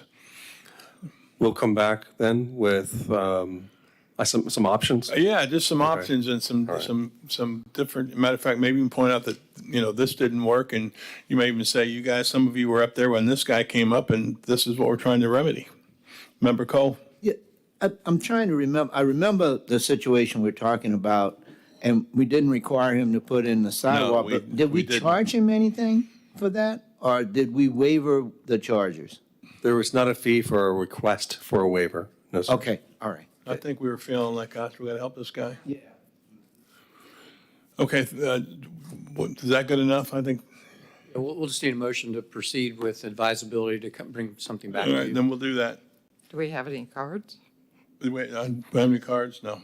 What I'll do is not bring back an ordinance, but I'll bring back a draft with perfect standards and That options. would be good. Move to approve the advisability directing staff to propose amendments to the sidewalk waiver criteria, clarifying how a sidewalk is determined to be not practical, and standards on the calculation of the fee and use of the sidewalk trust fund. Second. Got a motion and a second. Roll call vote. Member Cole? Yes. Member Nelson? Yes. Mayor Diesel? Yes. Vice Mayor Robinson? Yes. Member Stokel? Yes. Okay, we'll get this back. City Manager. 12C is the middle income property tax exemption advisability. The Live Local Act, which became law in 2023, established a new ad valorem tax exemption for owners of newly constructed multifamily rental developments that provide affordable housing opportunities to housing natural persons or families below certain income thresholds. One of the thresholds for a qualified property used was to provide affordable housing at the 80 to 100% of the AMI, which is the area median income, which would receive an exemption of 75% of the assessed value of the affordable units. Staff is asking for council's advisability to research, to either opt out of this income property tax exemption, which is authorized by Florida statutes. Brad's here to give you a little bit more depth in this, but you recall we had to opt in on that one, and we chose not to. This one, we have to opt out of if you choose to do that. And it becomes effective in January. Okay. Brad. So when this was initially brought up to you, the idea was to go to you and ask for you to opt out of this particular tax exemption. We've looked at it further, and we want to bring it to your attention, the option of potentially keeping it. On page 1438 of your packet, it's the second page of the agenda cover sheet. We tried to see if we can come up with some kind of estimate of what the cost or the benefit to the city would be as far as allowing this or not allowing it. And that estimate, we couldn't generate it. There are too many variables involved, and the number of times this type of tax would be utilized, we believe would be really rare in our city. The second to last paragraph there says, according to section 196 of the statute, the property owner of a family project who has granted an exemption per that statute, before the adoption or renewal of such opt-out ordinance or resolution may continue to receive such exemption. So in other words, if they get the exemption now and then we later on this year decide to opt out, that applicant's still able to utilize the exemption now. It just, when you make your decision to opt out, if you make your decision to opt out, it won't become effective until January of 2025. And they have to do it every year or every couple of years. They'll have to look at it again to see, but It's every year. every year you have to come back. The last paragraph you have on that page, 1438, the Florida Housing Coalition did a presentation on all these different, the local law and all the different tax exemptions and programs. And they identified this particular tax as potentially beneficial to local jurisdictions considering adopting an inclusionary zoning law. If you recall, last year you gave us direction to go forward with an affordable housing study. And the reason for that was that's the first step per the state law before you start to consider whether you want to adopt an inclusionary zoning regulation. The reason this might be beneficial, according to the Florida Housing Coalition, is that the inclusionary zoning regulation in the statute, if a local jurisdiction adopts that regulation, what you're saying is you're going to require a developer to set aside a % of units as affordable housing units in a multifamily development. Some communities require 3% of all residential units in an apartment complex to be set aside, maybe 1%, whatever that might be. The statute says if you do that, you have to do an offset. The Florida Housing Coalition is suggesting that this particular tax exemption could be used towards that offset. So if you're trying to incentivize affordable housing units, not just under a Live Local, but anywhere else in your city that you think is appropriate, this tax exemption might be one of those tools that you can use to help meet that offset requirement. The affordable housing study that the city is doing, we're coming to you soon to get approval on a consultant to help us with that study. Once that study is complete, and it will include conversations with you and with the public, that study will be presented with recommendations as to whether it would be feasible to go forward with an inclusionary zoning regulation. And then you make a decision as to whether you want to do that or not. I think that's a good idea or not. The reason I'm bringing this up is because if you go forward with opting out now, then this tool wouldn't be able for us to be utilized next year if you decide to go forward with that inclusionary zoning regulation. But since you have to do it every year, it might not hurt to go ahead and exempt out, opt out now this year, or this for 2025, and then consider not opting out next time if the council seriously wants to go forward with this inclusionary zoning regulation. So I needed to bring this out to you so you're aware of it, that it doesn't seem as simple as just opting out, because you might be getting rid of a potential tool that you might want to use if you decide to go forward with the other regulation, the inclusionary zoning regulation. Vice Mayor. Yeah, and you understand it's a yearly option, is that correct? Yes. And it's, as far as it all inclusive, total city environment, or is it Yeah. section? If you opt out, it's not available within the city of Titusville. Okay. Correct. Okay, we can't section the city and make it, and we get it, and every year we can look at it and see what is best for us, dependent upon. No, it does sunset eventually, the Live Local does. Yes. Well, the Live Local law sunsets. Some of the exemptions have some of their own sunsets too. So we'll have to take a look at that to see whether this one has the same sunset as Live Local or a different one. But I believe they're a couple of decades out. Yeah, all right. Yeah. Those are mine then. Member Stokel. Yep. My thoughts are that we opt out for this year, and then maybe as we learn more or get more information, maybe revisit. But I think given our current situation, I would be in favor of opting out at this time. Member Nelson. And I second that. I agree with Member Sokol, because we can change it next year and we'll have the information that we need at that point. If you opt out, we'll have to bring back a resolution or an ordinance.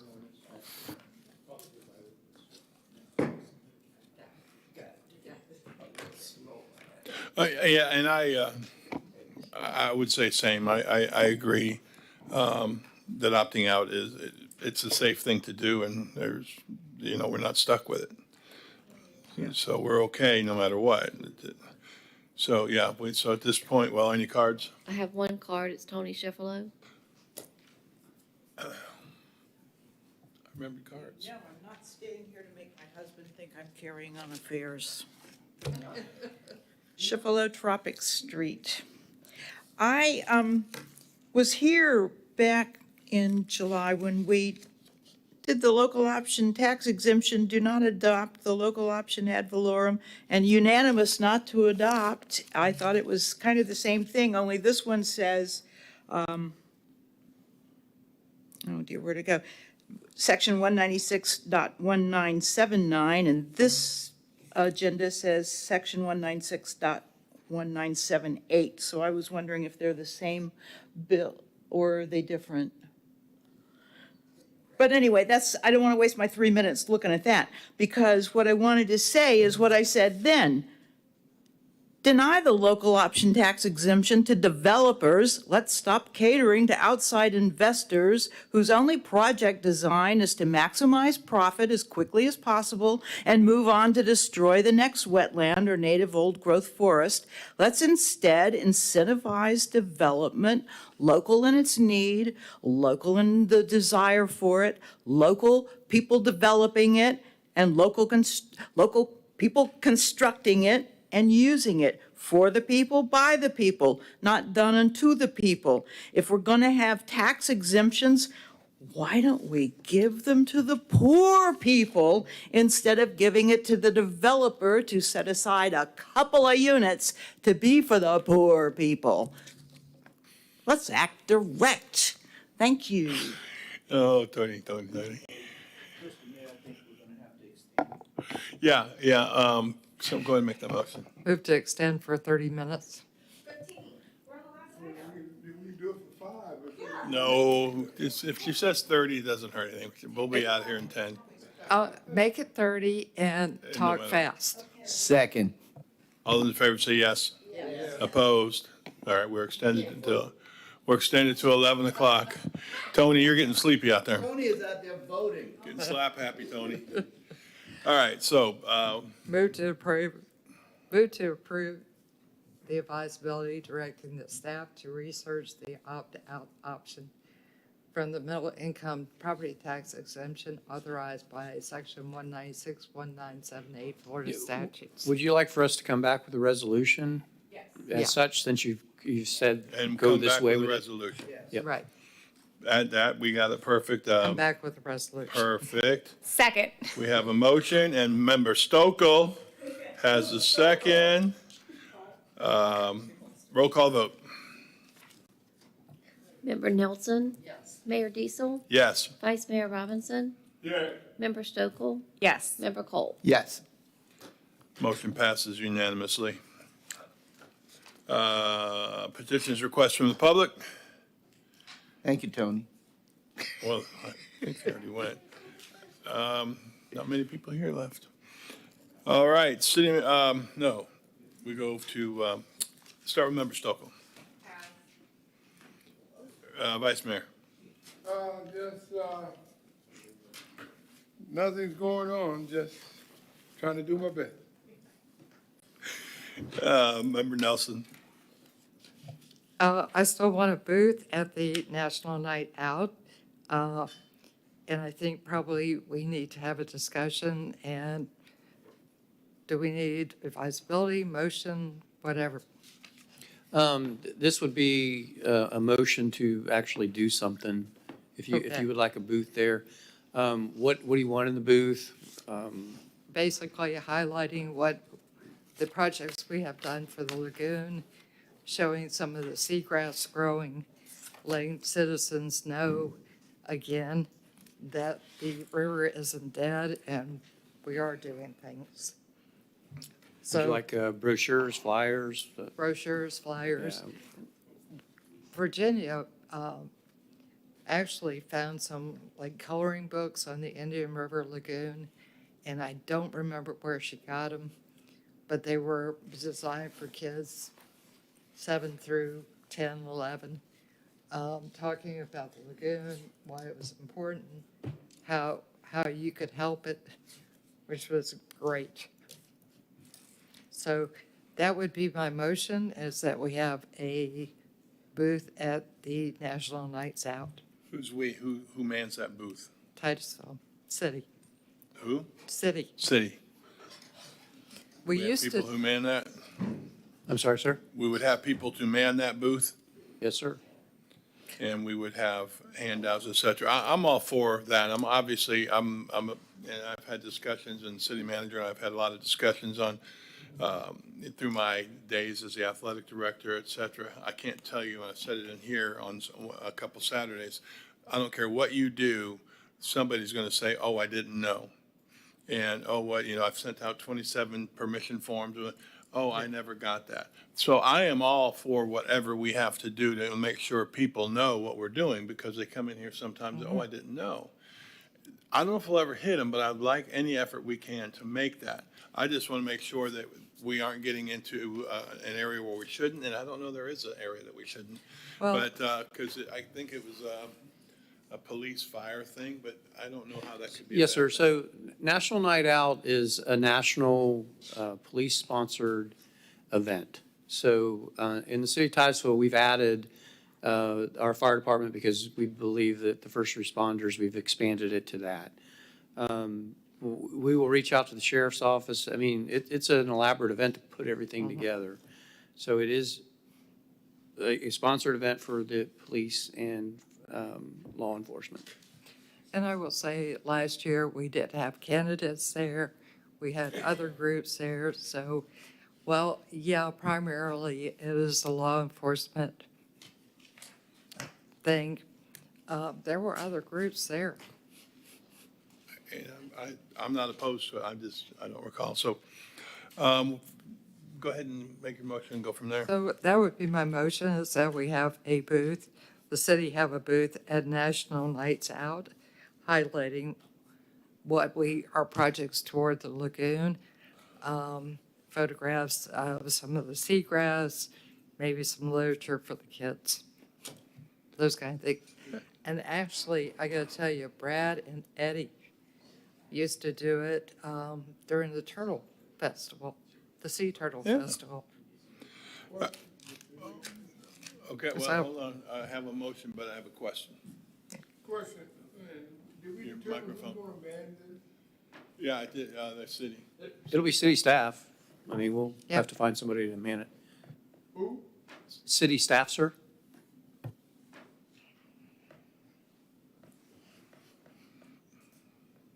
All right, I have a motion from Member Nelson to do a booth at the National Night Out. Second. Member Cole has a second. Oh, in discussion. Sorry, I know this seems to be my common thing. Hey, I didn't have a report.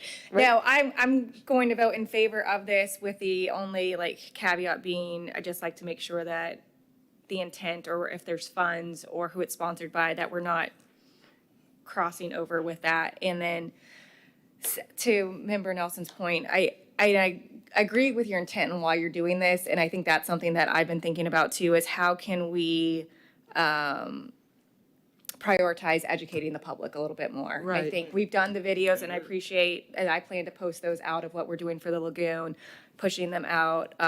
You can only push out so much information, but citizens do have to want to hear it and want to know what's going on. But I feel like we could do a better job of promoting some of the good things that we're doing to counteract a lot of misinformation that I've Right. personally seen. So I think maybe just us on council and thinking about this, because it does take staff time, thinking about those resources, especially during our budget season, of what would that look like? Who would potential staff be? We used to have the street parties back in the day. We did not sponsor them, but we would have that space available to advertise. So maybe just getting creative. If it's not city sponsored, are there other groups out there sponsoring it and the city can be a part of it? Where we can maximize our awareness and it shows that the city is being involved and engaged with the community and wanting to educate. So I appreciate your intent there because I think that's where it's coming from. And I would like to explore that a little bit. I did talk to Amy Matthews, who is putting it on. There is no charge for the city to put a tent up. So it'd be basically, 2 hours of staff time, 3 hours staff time. Yep. Whatever that takes. But you have, I think city manager was saying last year they had 5,000 people. And I'm like, Wonderful, that's, wonderful place to have that's that. a great time to So much fun. educate the people. And especially since last week, I actually had somebody come up to me and say, the river is dead, the city is doing nothing. Mm-hmm. Again. Yep. So I won't tell you who that was, but Yep. we The best changed. we can do is put out correct, accurate information. Right, and I heard we denied Chick-fil-A. And Yeah. that's going to be the rumor of the night. Well, the point I'm making is no matter what information you get out there, you're just going to have to deal with misinformation sometimes, and just do our best and don't get our feelings hurt. right. So Okay, so you have the motion. Did we get the second? we have, Okay, all those in favor say yes. yes. Opposed? I'm gonna say yes, but make sure you have enough trash cans around to pick up all.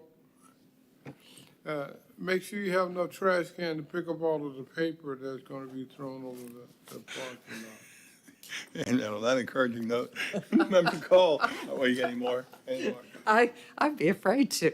Member Cole. I'm just telling you like it is. And I would just say that, just to remind people for the record, I missed the first meeting because I got in from Boston at the airport at 4:30, got to my house at 5:30, was getting dressed and got to watch you guys do a wonderful job. It is different. That's the first time I've ever watched it where it was just different. It felt like I was skipping school is what it felt like. So I was trying to get down here. But anyway, I'm going to pass with anything else. City manager.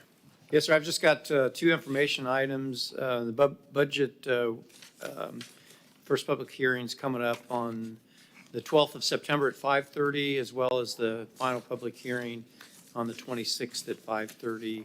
And we're just about done with the read ahead on the first hearing for you. Very good. Thank you, sir. City attorney? Brad, you got anything? No, sir. Nope.